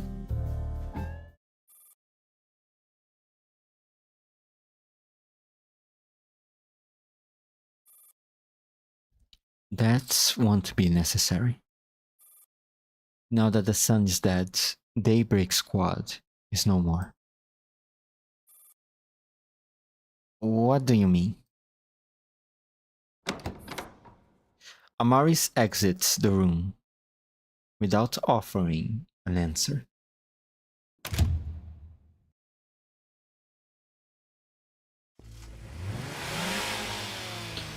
Frankfurt District, on the way towards the city's exit point. Checkpoint. Brigitte mutters to herself as she flips through a thick stack of documents. I really don't get it. Don't get what? What's with the sudden change in attitude? During the last meeting, Q asked Edith and Dagmar to turn the Elmo upside down and score every corner for anything that's remotely valuable. Now she's telling us to restore the Elmo to exactly the way it was? You're right. But I think even she knows that it's impossible to completely hide the fact that their vehicle has been searched. See? She's even sending extra supplies their way.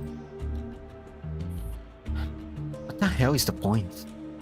Why do we have to tidy up all of a sudden?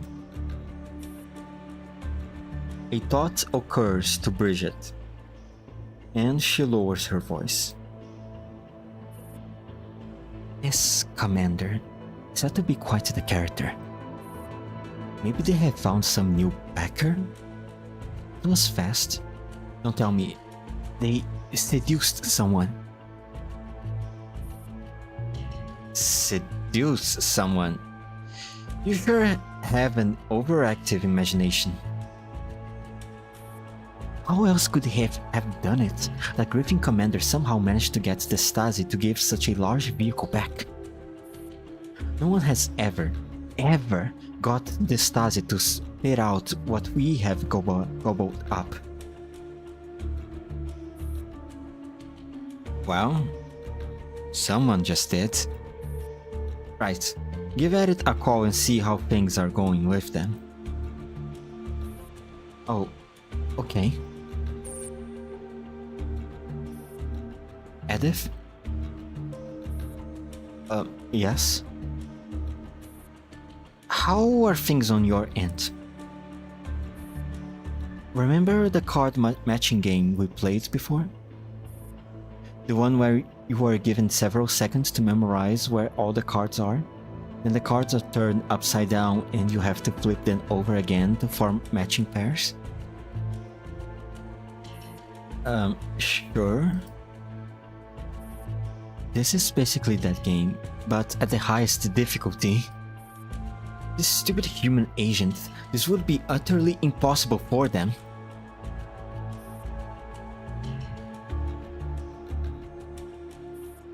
Where the hell are you? How your ass is here already? It's an emergency. Gotcha. Brigitte hangs up apprehensively. So?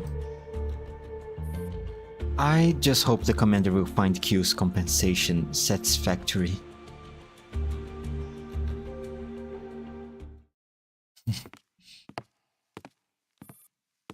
In a corridor in the laboratory building, Johannes Gutenberg University of Mainz. With extreme reluctance, Amaris enters the laboratory building with Stevens and 520. I have told you, I am on an even more important mission, so why are you dragging me along for this kind of menial task? Surely you can find someone out of all the dolls at Griffin's who's more suited to being a bodyguard. Also, I demand a change in partner.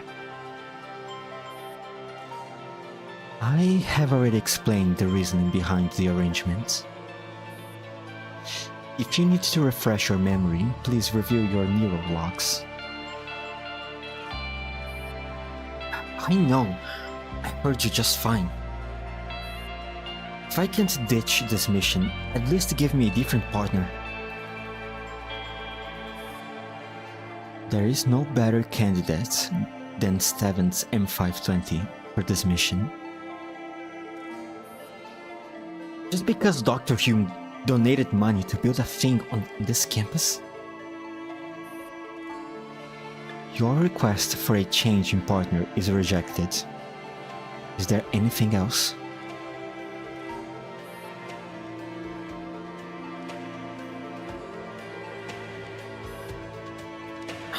It's just freaking like you to pretend you didn't hear a word of what I just said.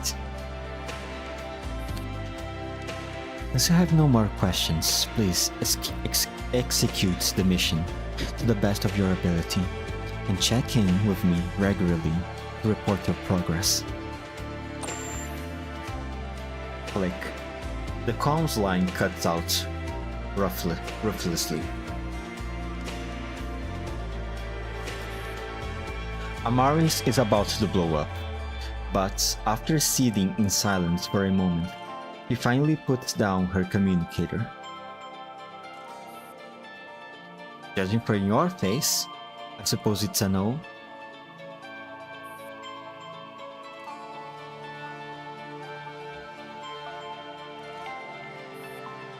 Amaris ignores her and quickens her pace towards the lab. Hey, why are you taking this out on me? We just met for the first time, didn't we? Seriously, what did I do to piss you off, weirdo?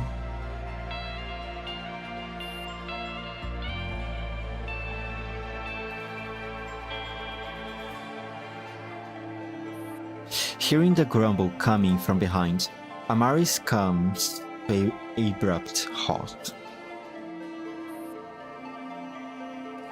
Am I being weird? You used a restricted comms channel without permission, and you are acting like you have every right to do that? Is this just about me using that encrypted channel?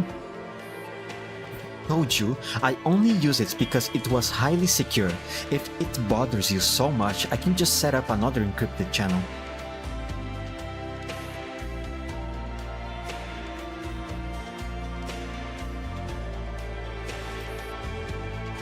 Amaris slowly turns around and looks Stevens and 520 right in the eye. When you hacked into that channel, did you not pay attention to who the original user was? Let me see. Amaris fishes out the metal tag from her pocket and shows her the name etched on the surface. Aliana. That was an exclusive comms channel between Aliana and me. Realization dawns on Steven's M520 as she draws the mental connection between the dog standing in front of her and the impassive face in the profile.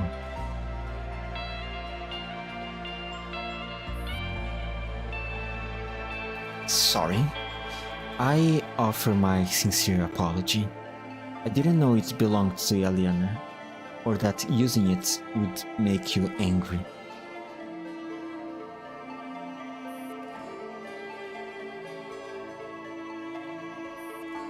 If I had known the two of you were so close, and that the ID tag and comms channel were both hers, I would have never been so callous. Callous? Steven's M520 apologizes profusely, but Amari's face contorts with inexplicable displeasure.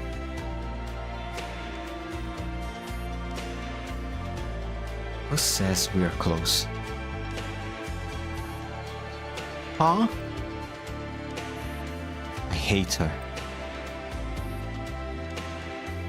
Use the comms channel all you want. I don't really give a damn. From now on, contact me through this channel, and this channel only. You hear me? Huh? What? When the hell did you flip out to begin with?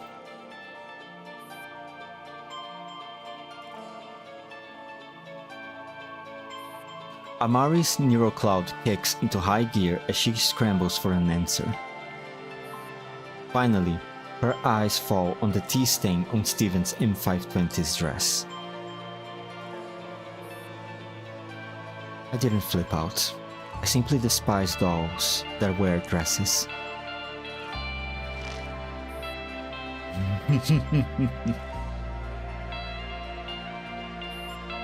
Steven's M520's rage has almost reached the boiling point.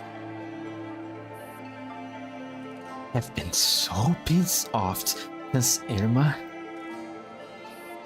Well, congratulations. Here I am. Amari suddenly beams happily, which no doubt riles Steven's M520 up even more. Just as this confrontation is about to turn into an all-out war. Clatter. The door at the end of the corridor opens, and a tired-looking woman pokes her head out. You two. Hello, man. We are the assistant dolls that have been assigned to this laboratory. Took you long enough. I'm Constance. Please, come in.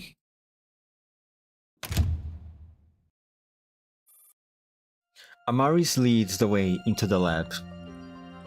The moment she enters through the door, she notices the state-of-the-art equipment strewn all over the place. The mess reminds her of Cheryl's bedroom.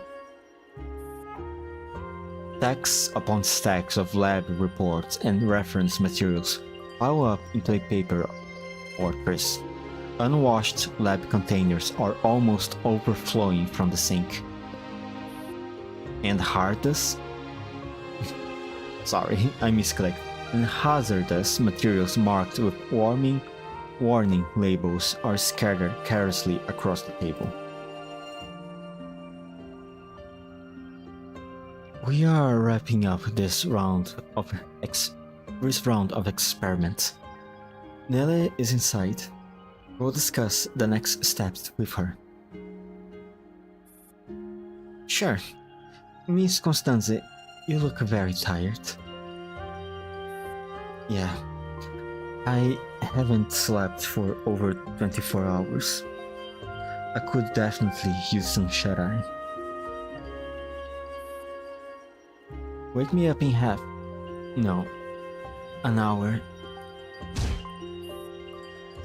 Constante has already passed out in the simple folding bed before she even finishes her sentence. Miss Constante? She is already in deep sleep.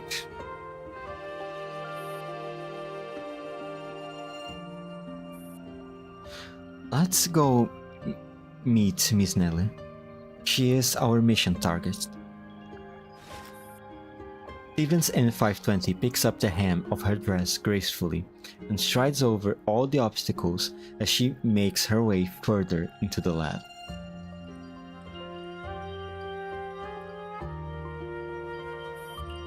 Soon, a human who fits the target's description comes into view. Are you Miss Nelly? I am. You are the doll sent by the commander? Yes, I am Stevens M520, and this is Amaris. Great. Please, fetch me a Gleam in Erlenmeyer flask. Go on. Why does it have to be me? I can't move very easily in here with my dress. It would be terrible if I accidentally knock over some important equipment. Come on, Amaris, chop chop.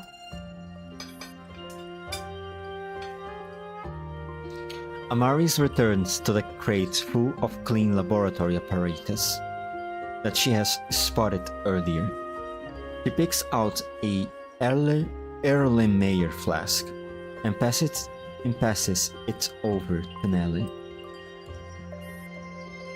Thanks. Right, have you seen Coney? She's too tired and needed some rest. Don't worry, based on my observation, her biosigns appears to be stable, and she is at no risk of dropping that. Alright, then you will have to give me a hand before she wakes up. No problem. Stevens M520 walks up to Nelly and starts assisting her with completing a variety of tasks in an orderly fashion. Meanwhile, Amaris hovers a little awkwardly by the door.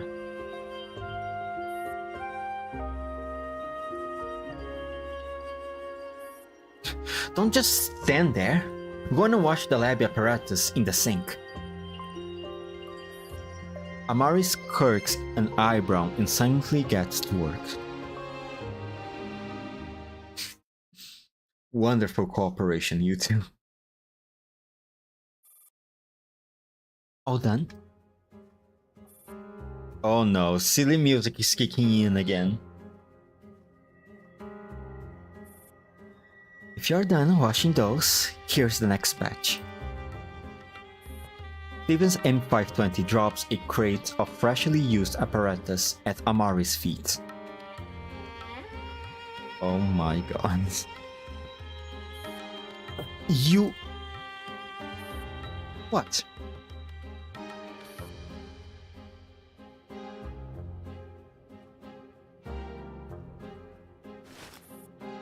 Amaris put down the container in her hand and turns to face Stevens M520. Hey, lady, I should be fighting Paradeus on the front line by now, not playing nanny here. I can only because AR-18 insisted that we are short on manpower and it had to be me. I am on a much more important mission. What mission?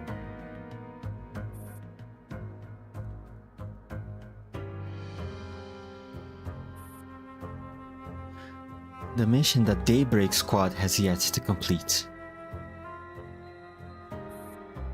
But didn't you just say that Daybreak Squad is no more since Aliana is dead?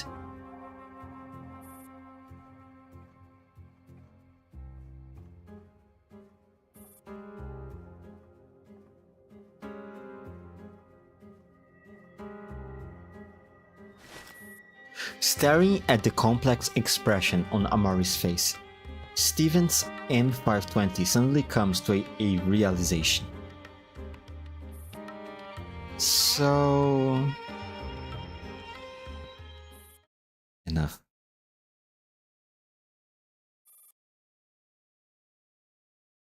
You don't know the first thing about the Daybreak Squad.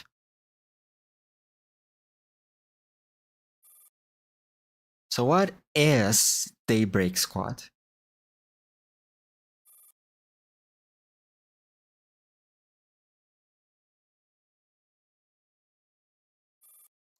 If you don't explain, how am I supposed to understand?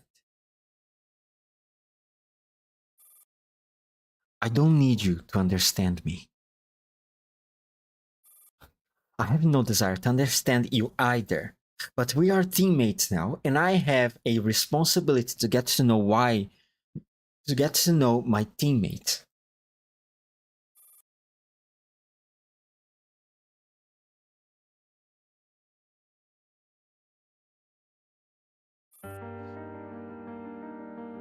It's a deflagration. Nelly, who has been engrossed in her experiments all this time, suddenly raises her head. Deflagration? A subsonic propagating combustion wave. The other members of Daybreak Squad functioned as fuel only through their complete consumption under specific triggering conditions could the deflagration be initiated. And Aliana was the doll chosen to initiate the deflagration.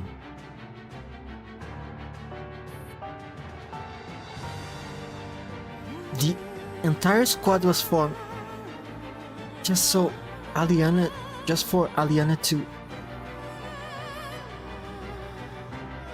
How do you know about this? Nelly points at a stack of documents in the distance. Amaris makes her way through all the obstacles in her way and picks up a sheet of paper.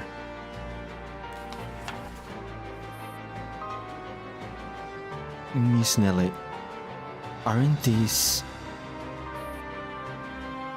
all top secret documents? That's right.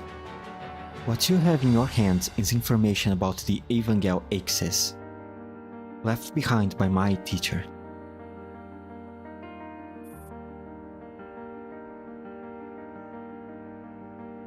What the fuck is the Evangel Axis? That over there is the latest edition of Dr. Hume's Human Intelligence Research, kindly provided by Stevens M520. The stack in the back is Dr. Shaw's research. All the pile on the table in front of you is Professor Persica and Lyko's research. Nelly pauses what she's doing and turns her wary eyes to Amaris. In those eyes, Amaris sees only calm, an icy, glimmering calm, like a glacier reflecting blinding light. I understand your complicated feelings towards Daybreak Squad and Aliana. This isn't something that can be simply defined as love or hate.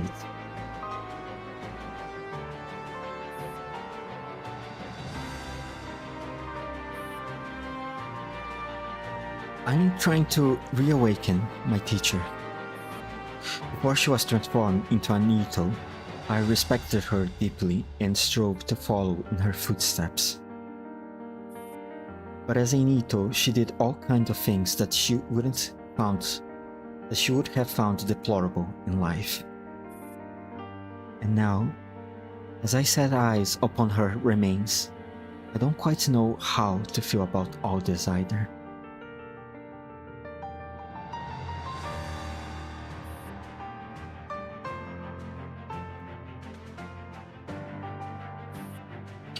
There's only one thing that I am certain of. Paradeus took everything from her. Her life, her reputation, her innocence. I want to clear her name, to wash away the injustice she suffered, but to do that, she must be brought back once more, in the form of a Nito.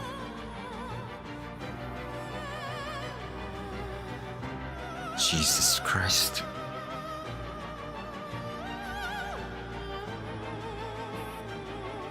Staring into Nelly's eyes, Amaris can't think of anything to say. If it weren't for Paradeus, none of us would be here. You would be on the front lines, fighting as a military dog. I would be in a lab, gathering data as a researcher. Neither of us would be forced to stand here against our will.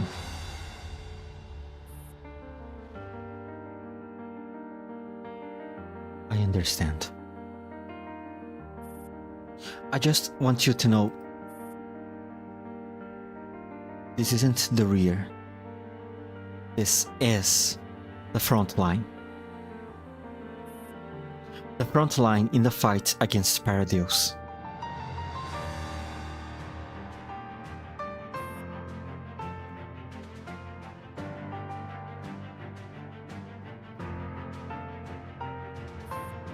The final step is now complete. I am about to reawaken Professor Gray.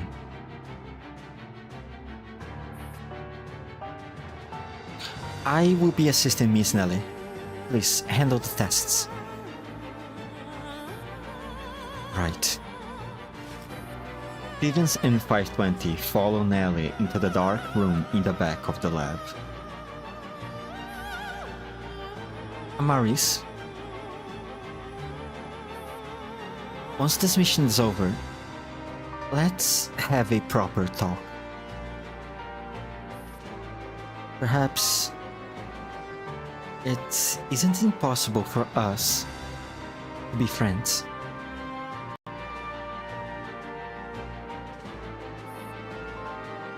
Perhaps. Oh, my eyes.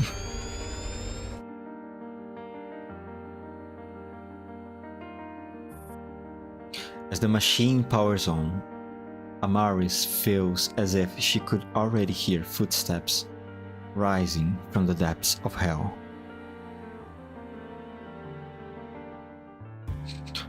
Oh, bringing back the dead, huh? How wonderful. I don't know how well this is going to be.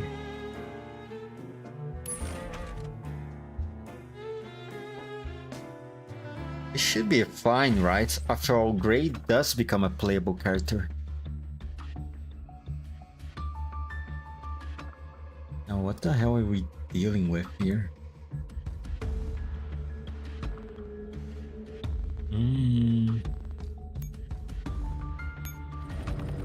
Let's bring you guys.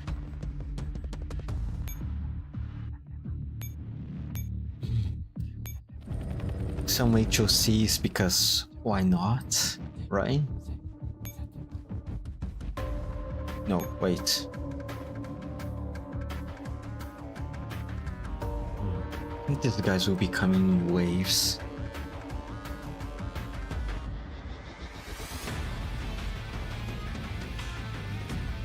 Actually, no, yeah. Deploy the Hawks.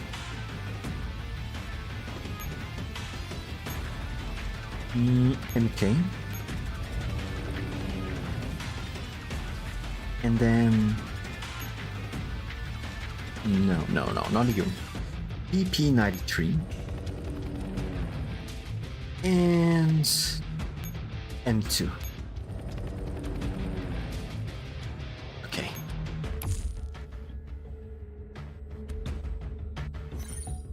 Survive until round 4. Okay.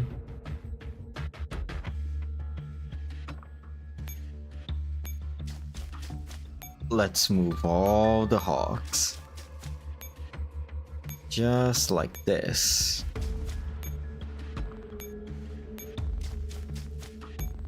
And now we can deploy some echelons. There's no limits to how many I can deploy, it seems. Which is good, which is awesome, which is fine. Should I deploy a tank too? Or would that be a bit too much?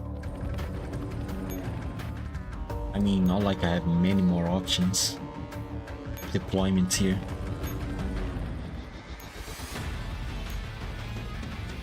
This squad should be fine. Sorry, not squad, echelon.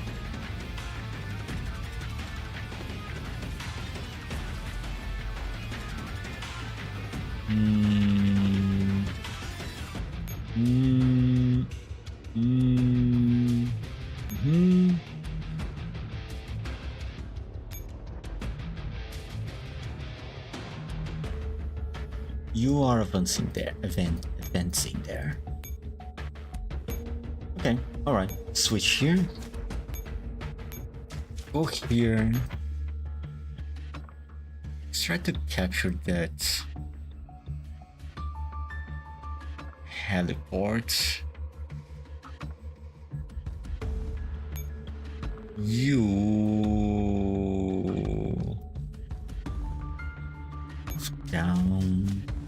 move down again. Let's enter. Okay, alright. It should be fine. Right, should be okay.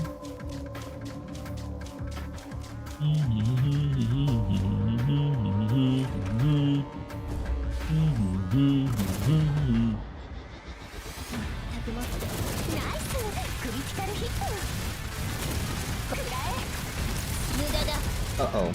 Uh-oh. Uh-oh.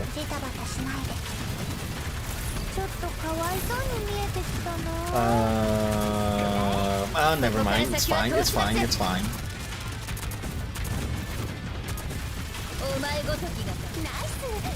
Yep. It's fine. It's perfectly fine.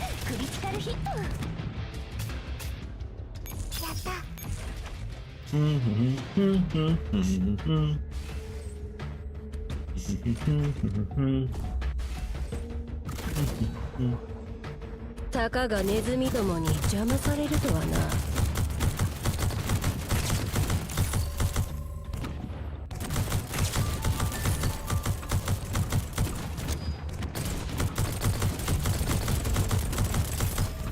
Easy.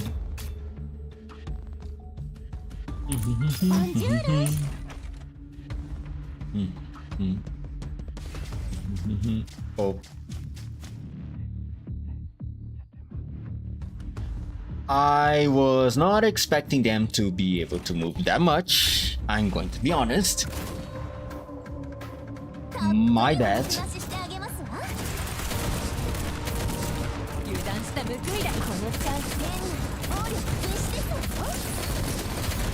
That was a severe lapse of judgment on my part.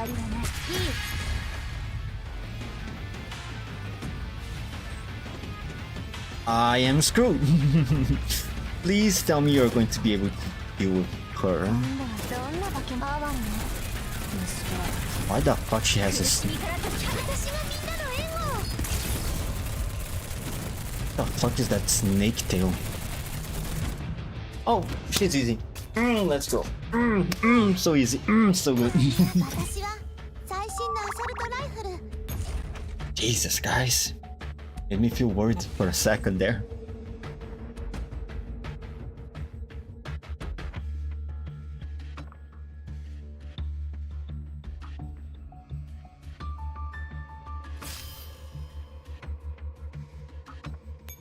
Okay, I think I can survive 4 turns here easily.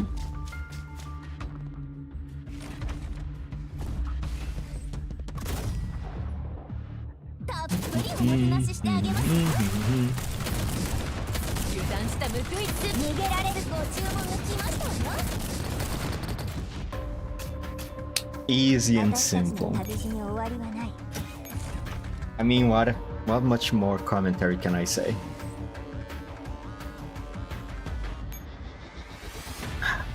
I still not entirely okay. About the access things, right? I don't know exactly what the fuck that is. You know?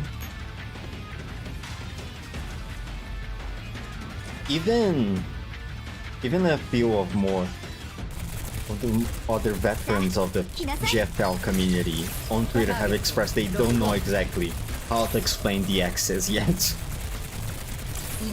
Kinda just there. They kinda just stake whatever explanation of it or whatever function it has in the middle of the story. They just accept it, you know? It's kinda like magic at this point.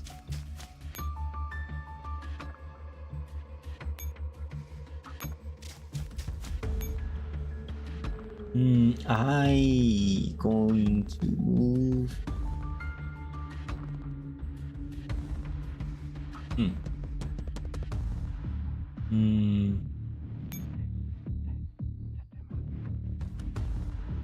You know what?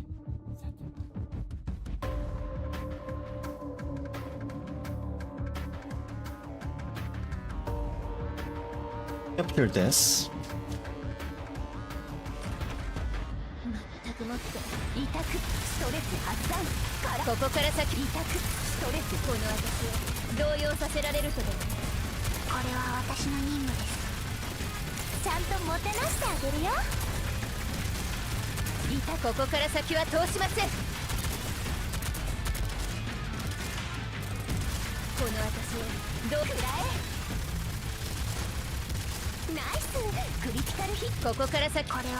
Come on guys, keep this guy red, please. Thank you.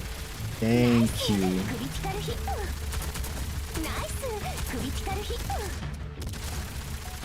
Maybe I should have resupplied the Hawk. Oh no. Uh-oh. Never mind, it's fine. They are not going to break the line.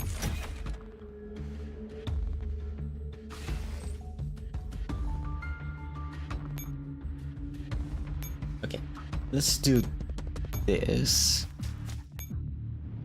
Switch.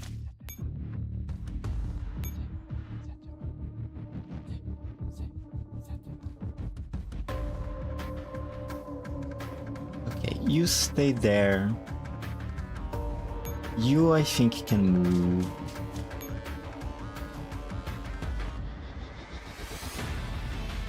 All the way over here.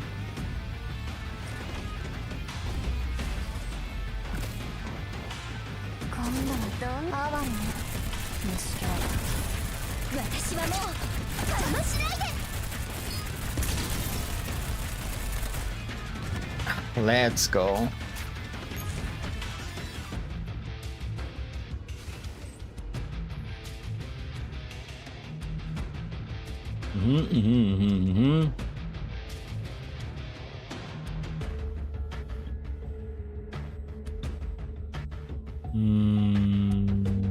Yeah, okay, you know what? Stay there.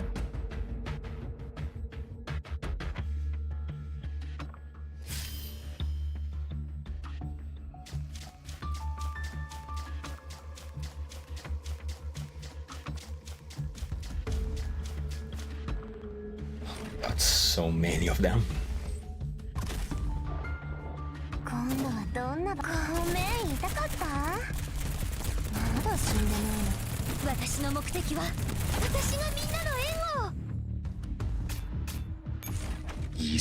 Easy, simple, efficient.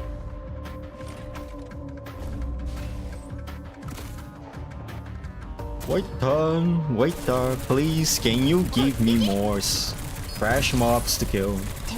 Thank you.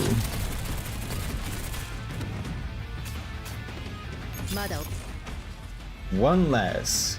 Next one, come on. Thank you. Welcome to the butcher line.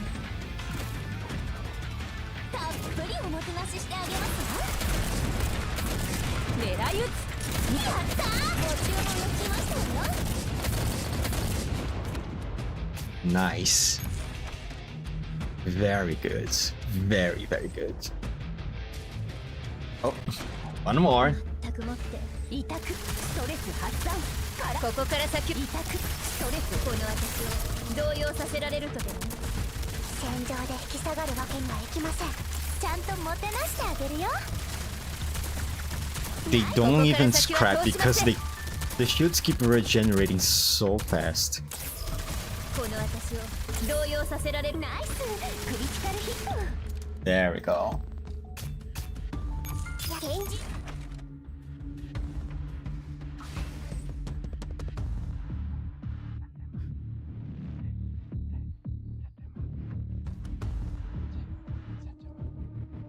Oh my god, so many.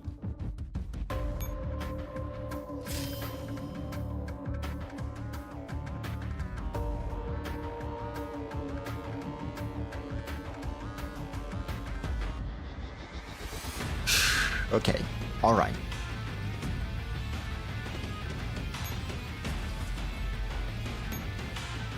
You can go here and stay there. You're going to make some interesting moves here. たかがネズミどもに邪魔されるとはな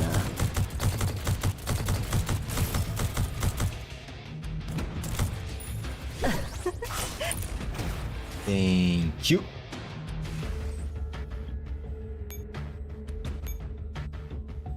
Move here because I don't like this guy spawning.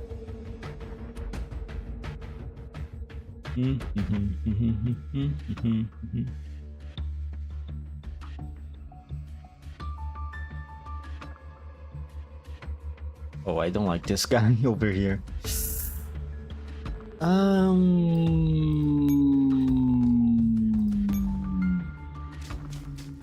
Move here. You can fall back a little bit.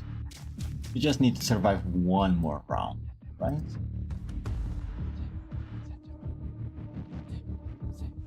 Stay there. Actually, maybe I should move you.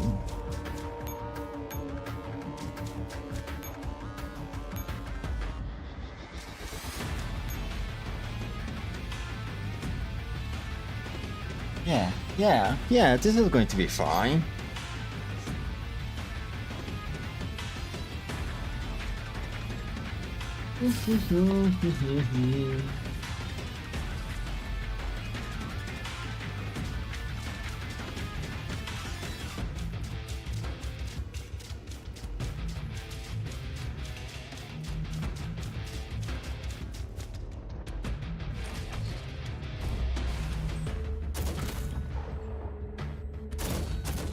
And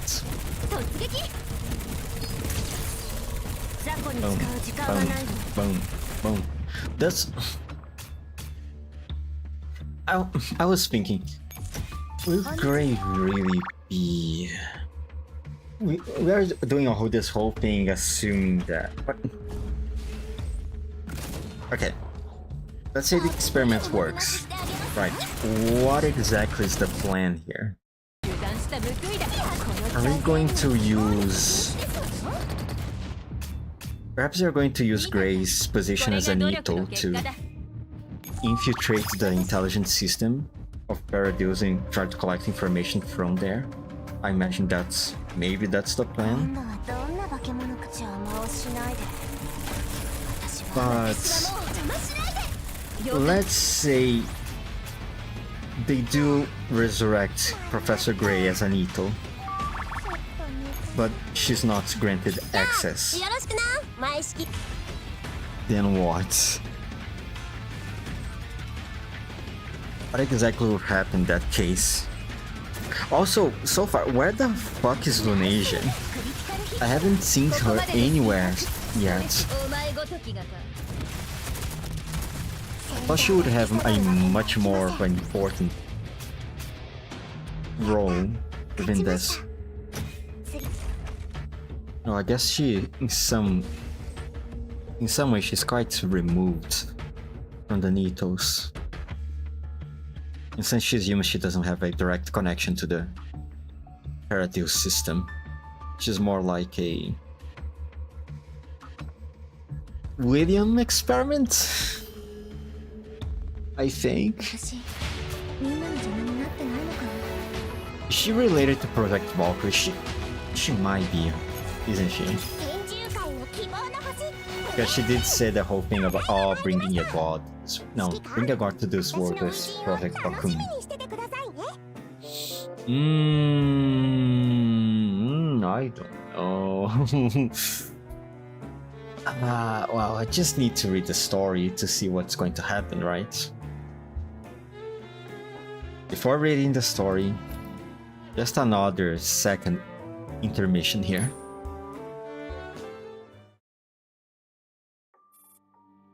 File PACC 78493 721 872567.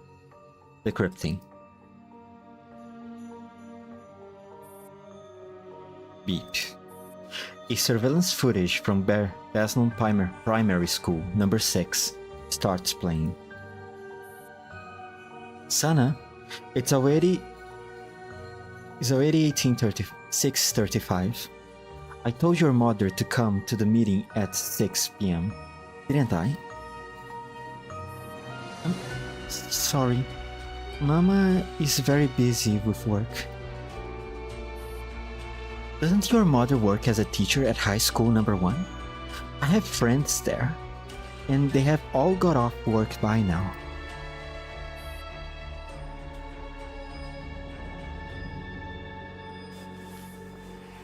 Sana sits obediently on the chair, staring at her toes without saying a word. The teacher signs and puts down the communicator that no one has picked up despite countless calls. Other than seeing your mother briefly at the start of the semester, we haven't seen her since.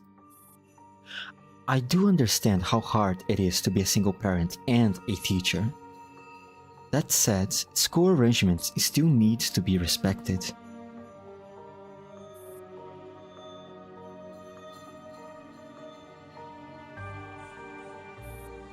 I have heard that instead of paying attention to top-performing students, your mother seems more invested in ones at the bottom of the class.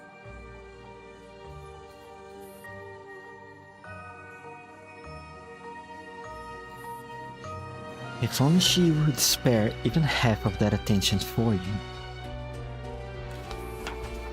The teacher opens the thin notebook in front of her. As your parent isn't here, I'll have to speak with you directly. I will write a note for your mother later. Make sure to tell her that the school board is very displeased with her repeated absence from parent meetings. Okay. Sana, you have picked up Russian very quickly. You don't seem to have any trouble with classes our daily conversation now.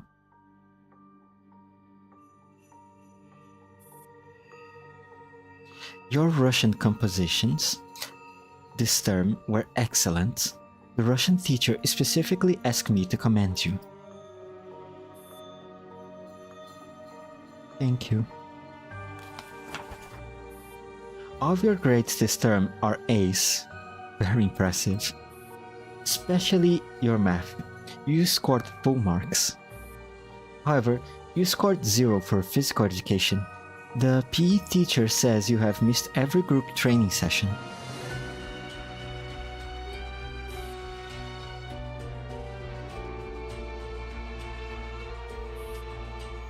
You are too withdrawn.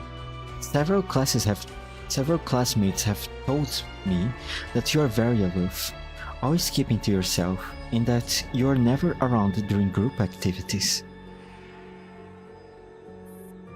You can't live in your own little world forever. Next semester, try to be more outgoing and make some friends. But Sana, who has kept her head down the whole time, lifts it in frustration and looks at the teacher across from her. They don't like me. Whenever I go near them, they call me a filthy American spy. Oh, classic. Oh, classic bullying.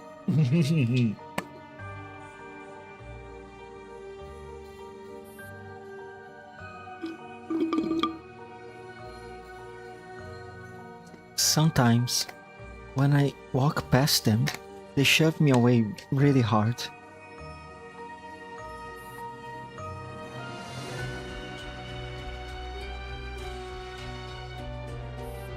The teacher raises her eyebrows slightly, then quickly flips a page to cover Sana's barely audible voice.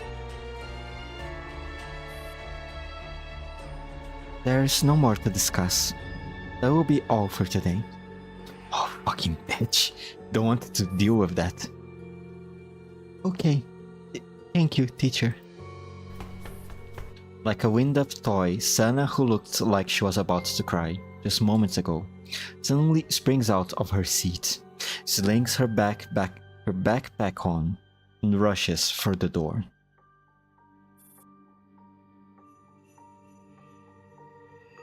Your mother hasn't come to pick you up yet. Where are you going? I'm going to Anna's house. Oh.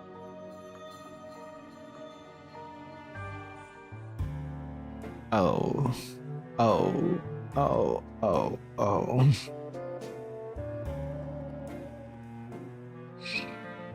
Alright. Okay. 9. The corpse of knights is marinated on a diverged path.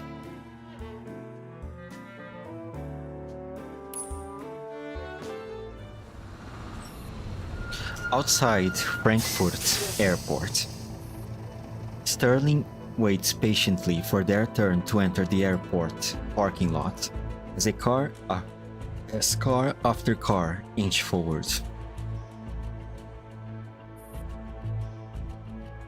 The Elmo was handed over, just like that. What? You miss it? Just feeling a bit sentimental. I hope we didn't leave anything unfixed on board. You didn't do much anyway. You just severed the power to the refitting room and repair bay to prevent a riot and tried to hack the system, right? Yeah, but still. Stop fretting. We have left the commander a heap of supplies in the repair bay. I'm sure they won't hold it against us. This mission is now concluded. Instead of the Elmo, we should be discussing our next move. Got it.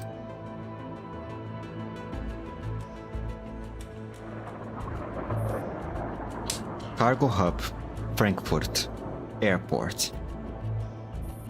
In an area where small cargo transports come and go, the doll squad concealed among them have taken their position. We have arrived at the airport, ready to execute Operation Ares. Copy that. Operation Ares is go. Acknowledge. After completing the status report, Sterling turns to her teammates. We must intercept a batch of cargo that will be arriving at airport customs at 6 a.m. and find the item with the serial number EDDF 466-23894. Are we to confiscate the target item and bring it back to the Stasi with us? No, we detain it on site. According to our sources, this item very likely contains Yasuo's boxes. Weapons created by Paradeus. Yasuo box? The radioactive weapon found previous at Berlin airport? Yes. Once we confirm the target item, immediately place the entire international cargo hub of the airport in lockdown and widen the search perimeter.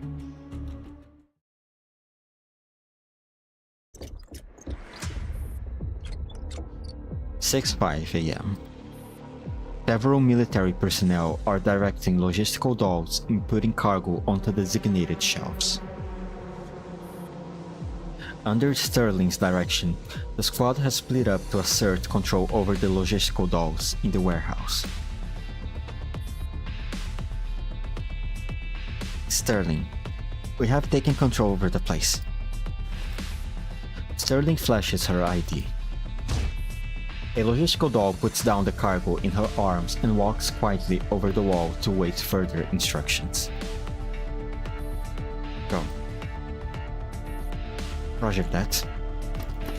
The dolls and agents spread out in the warehouse and start searching for serial numbers of all the cargo on each shelf.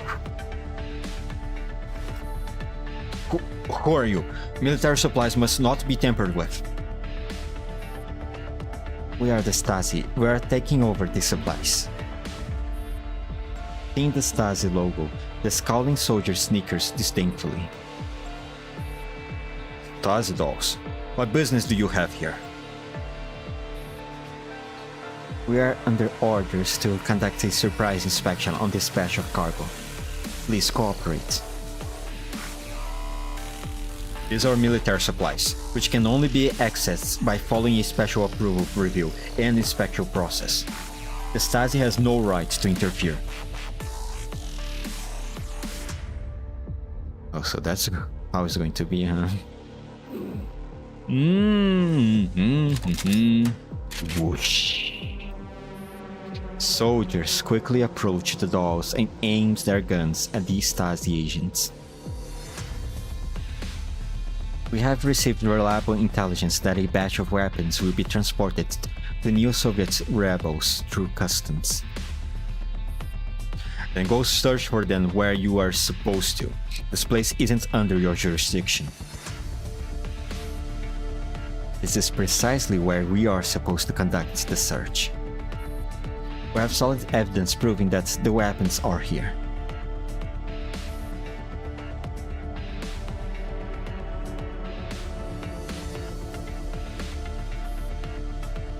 Sterling's refusal to yield has clearly angered the man.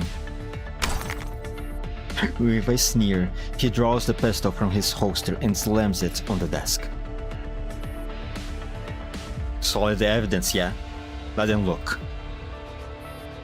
He gestures for his subordinates to let the Stasi agents perform the inspection, while monitoring their every move. If nothing turns up, don't blame me for shooting you through the head. As Stasi agents, surely you know better than to mess with the military. It is not our intention to antagonize the military. While Sterling and the soldiers confront each other, Bridget leads the remaining Stasi agents in searching the warehouse, methodically. You have certainly got guts to suggest that weapons being supplied to new Soviet rebels could be found on military turf.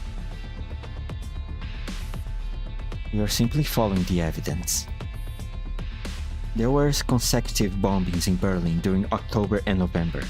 The Stasi has confirmed that the weapons used were Yaso boxes, and has also identified both the purchaser and the method of transport. Following that lead, we traced the distribution route of the Yaso boxes.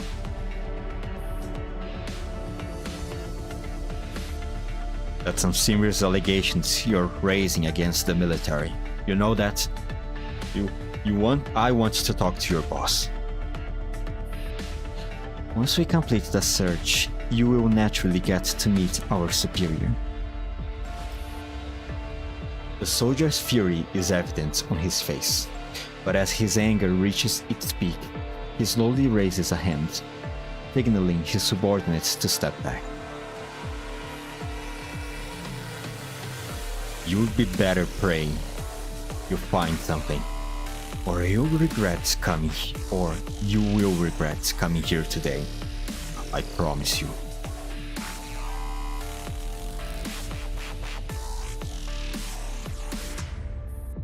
Led by Bridget, the Stasi agents open up a military supply crate. Clatter, clatter. Crates are opened one after the other. Each, like gavel, strikes sealing the judgment of fate. Over half of the military supplies have already been opened. The soldier standing across from Sterling removes the magazine from his pistol and reloads it in a deliberately unhurried manner.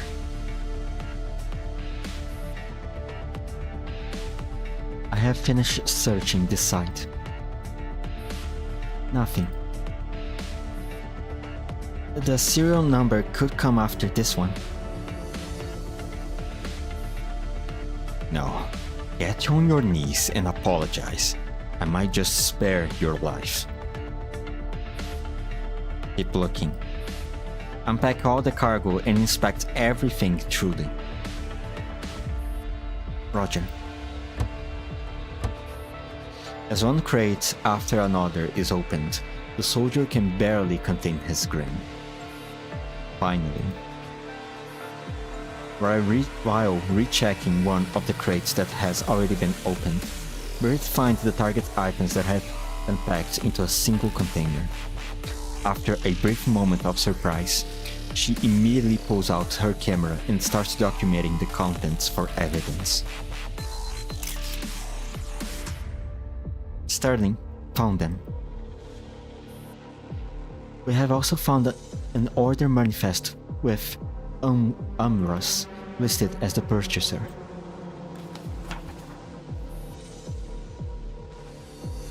The top 2/3 of the crates are all filled with standard military supplies, while the bottom contains several suspicious spherical objects that closely resemble the previously discovered Yaso boxes. The soldier walks up to the opened container in disbelief.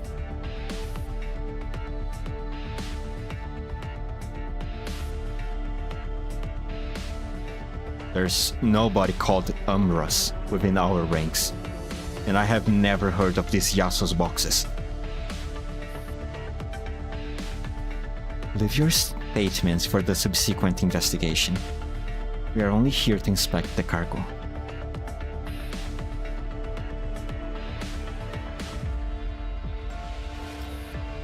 Several pale-faced military personnel are taken away by the Stasi.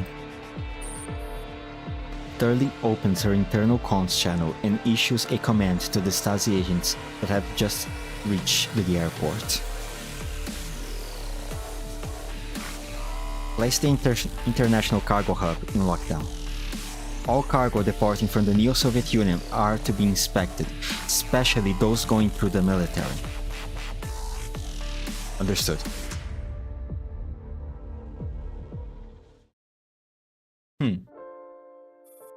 Well, that's a wrap for that part of the mission. Thank God. In a lab at Johannes Gutenberg University of Mainz.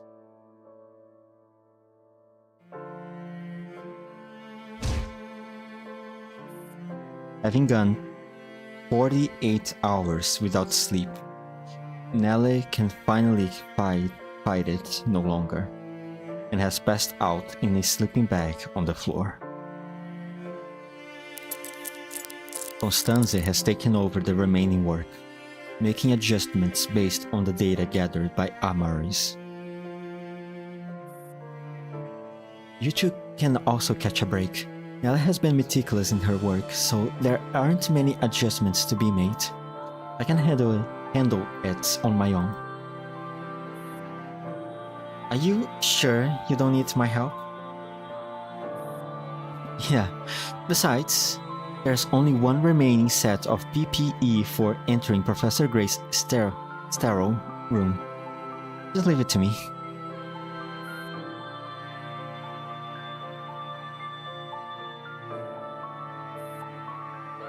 Amaris? What? The deflagration that Miss Nelly mentioned it? Was that really how Daybreak squads operated? Yes. So, you were all created just so Aliana could kill and absorb you to grow stronger. Why?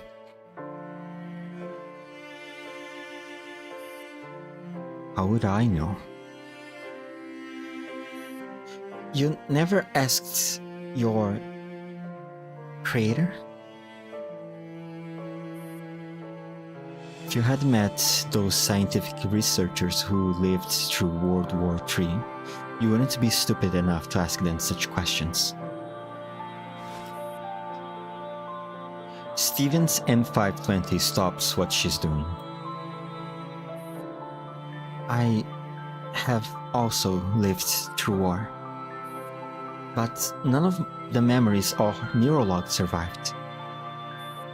If I had known, I would have taken some group photos with my friends.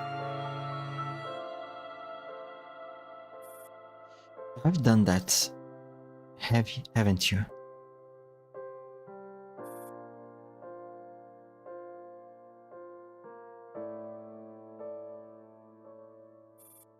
Could you show me what the Daybreak Squad was like?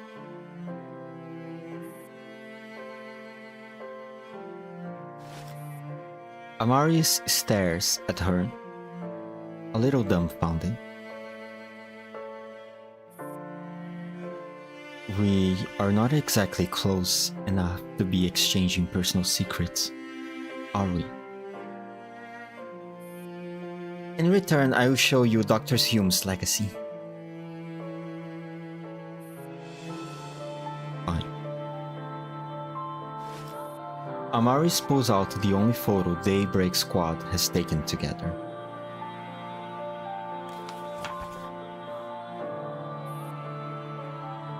This is SCR? She's Eola. Her appearance is almost identical to the SCR model.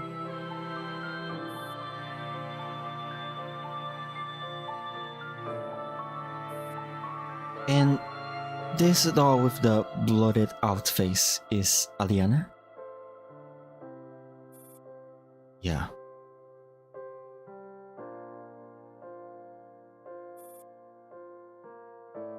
There are also people with their faces blotted out in Dr. Hume's photos album. Why did he blot them out? According to Irma, they are people who scammed him out of his money. But I find that hard to believe.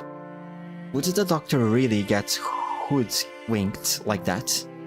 It's a bit suspicious if you ask me. Photos do have their perks though. They remind you of the old days.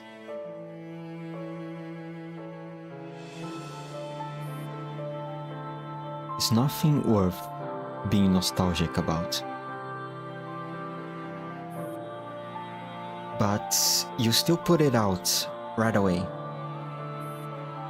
I bet you often look at it and reminisce about the past.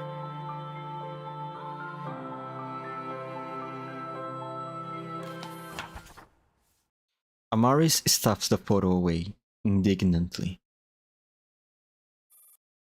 Alright, now it's your turn. Show me Dr. Hume's legacy. I have already seen it. Where? You're looking right at it. Now that all the other dolls are dead, Dr. Hume's most outstanding creation is me.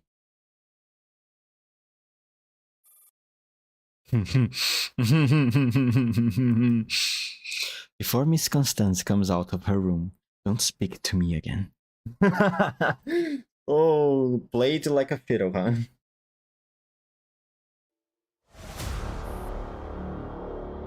In a temporary safe house. With Task Force Defi's assistance, Squad 404 promptly completes the preparations for the hacking operation. We have seized control over the plans. We are now ready to hack the system. Let's see if we will find anything new. Good. Let me know the first thing. Copy that. And don't take too long. Keep an eye out for Paradeus reinforcements. Sure. Defi is looking out for us and monitoring the enemy's movements. Understood. The comms line disconnects. Right. Are things on Lunasia's end? Finally some issue about Lunasia. Please, hold on for a moment while I contact XM556. Commander, how's Lunasia doing? We have moved to a new safe house. Always good. But Miss Lunasia's physical condition doesn't seem to be the best. What's the problem? She has been sleeping for much longer lately, and her sleep quality hasn't been very good. She frequently has nightmares and talks a lot in her sleep, saying all kinds of strange things. Like what? Something about a holy maiden. Oh no. Several of her basic physiological indicators are deteriorating rapidly. By the standards of an adult female, I would say she's currently rather weak.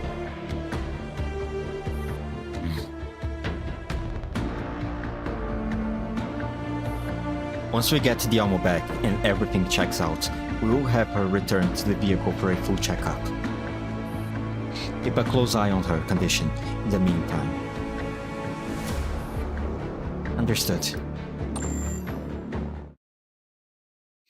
Oh no. Oh no. Good evening. Good evening, holy maiden. May the darkness protect you. May you be with us forevermore. No, I don't want to. An old and gnarly hand grabs Lunasia by the arm. She cannot shake it off. A child's plump hand grabs Lunasia by the finger. Then, a strong, muscular hand grabs her by the shoulder. In no time, countless hands have formed a cage around Lunasia, forcing her down into endless darkness.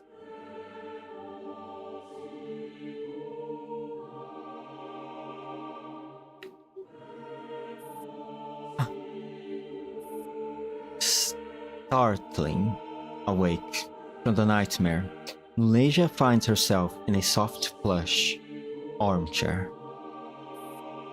The solid wooden chair, wrapped in intricately embroidered cushions, holds her firmly in place, as if trapping her. Holy maiden.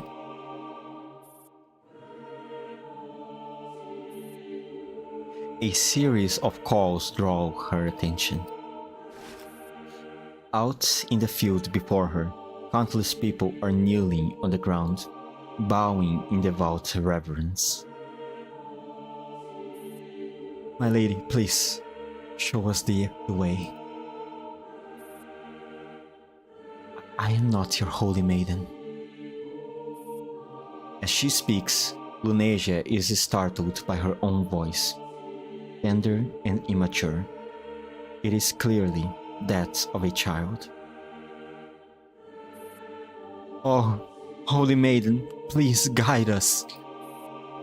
We are willing to offer you everything in sacrifice. The kneeling masses grow ever more fervent. A group of girls dressed in white approach the worshippers.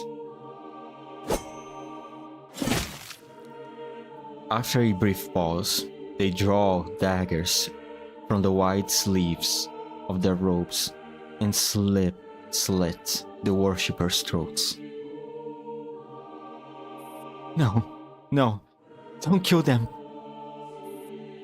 Holy Maiden.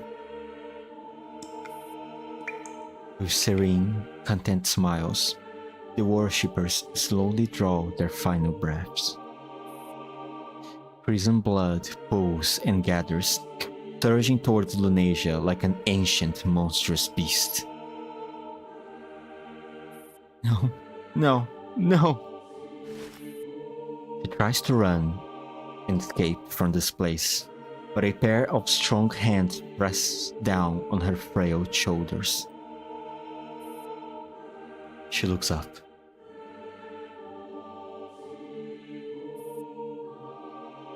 Mother. Lunasia, this is your destiny. Become the Holy Maiden and lead the faithful to their promised land.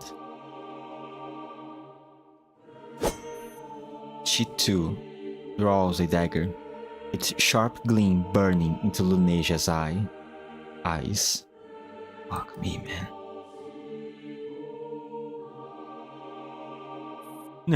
No, Mother.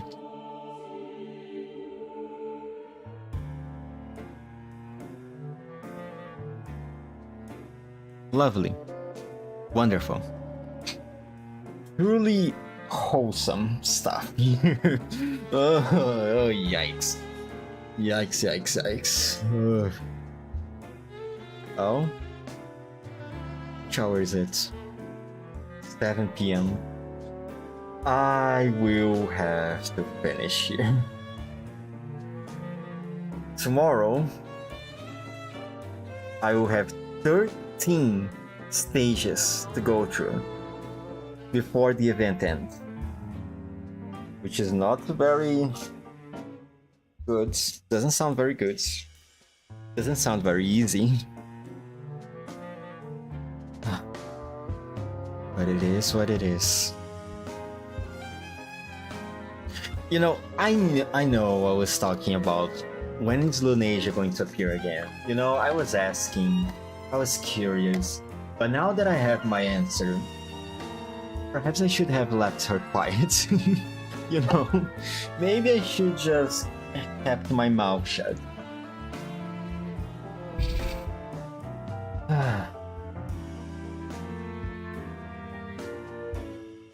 Man.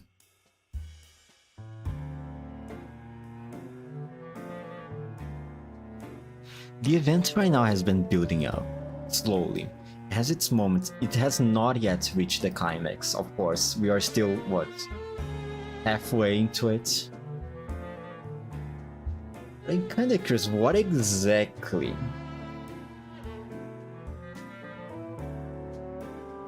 Is Paradeus' plan here? Like, Neron clearly has some form of plan, right? Or at least, it was given to her a plan. And Mordon seems to not be very fond of it, is probably going to do her own thing. By showing the complete devotion to Father. Which... It was a surprise to me over time that, you know, that William is not necessarily the biggest mastermind behind Paradeus. He's still a high-ranking figure, but not exactly the leader of it.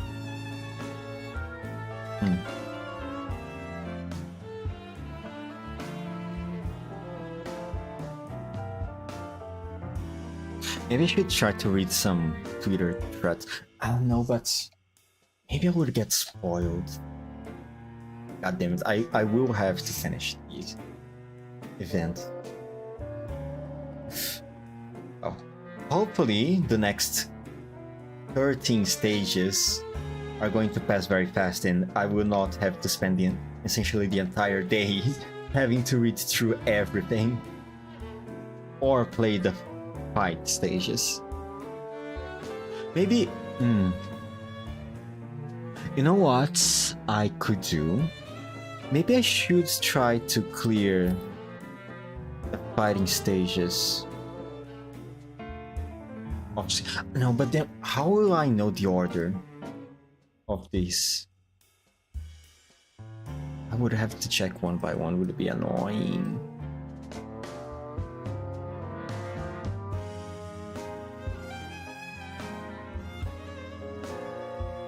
Okay.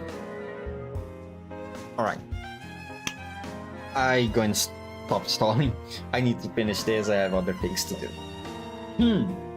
Thank you for watching. 5, 4, 3, 2, 1. Bye.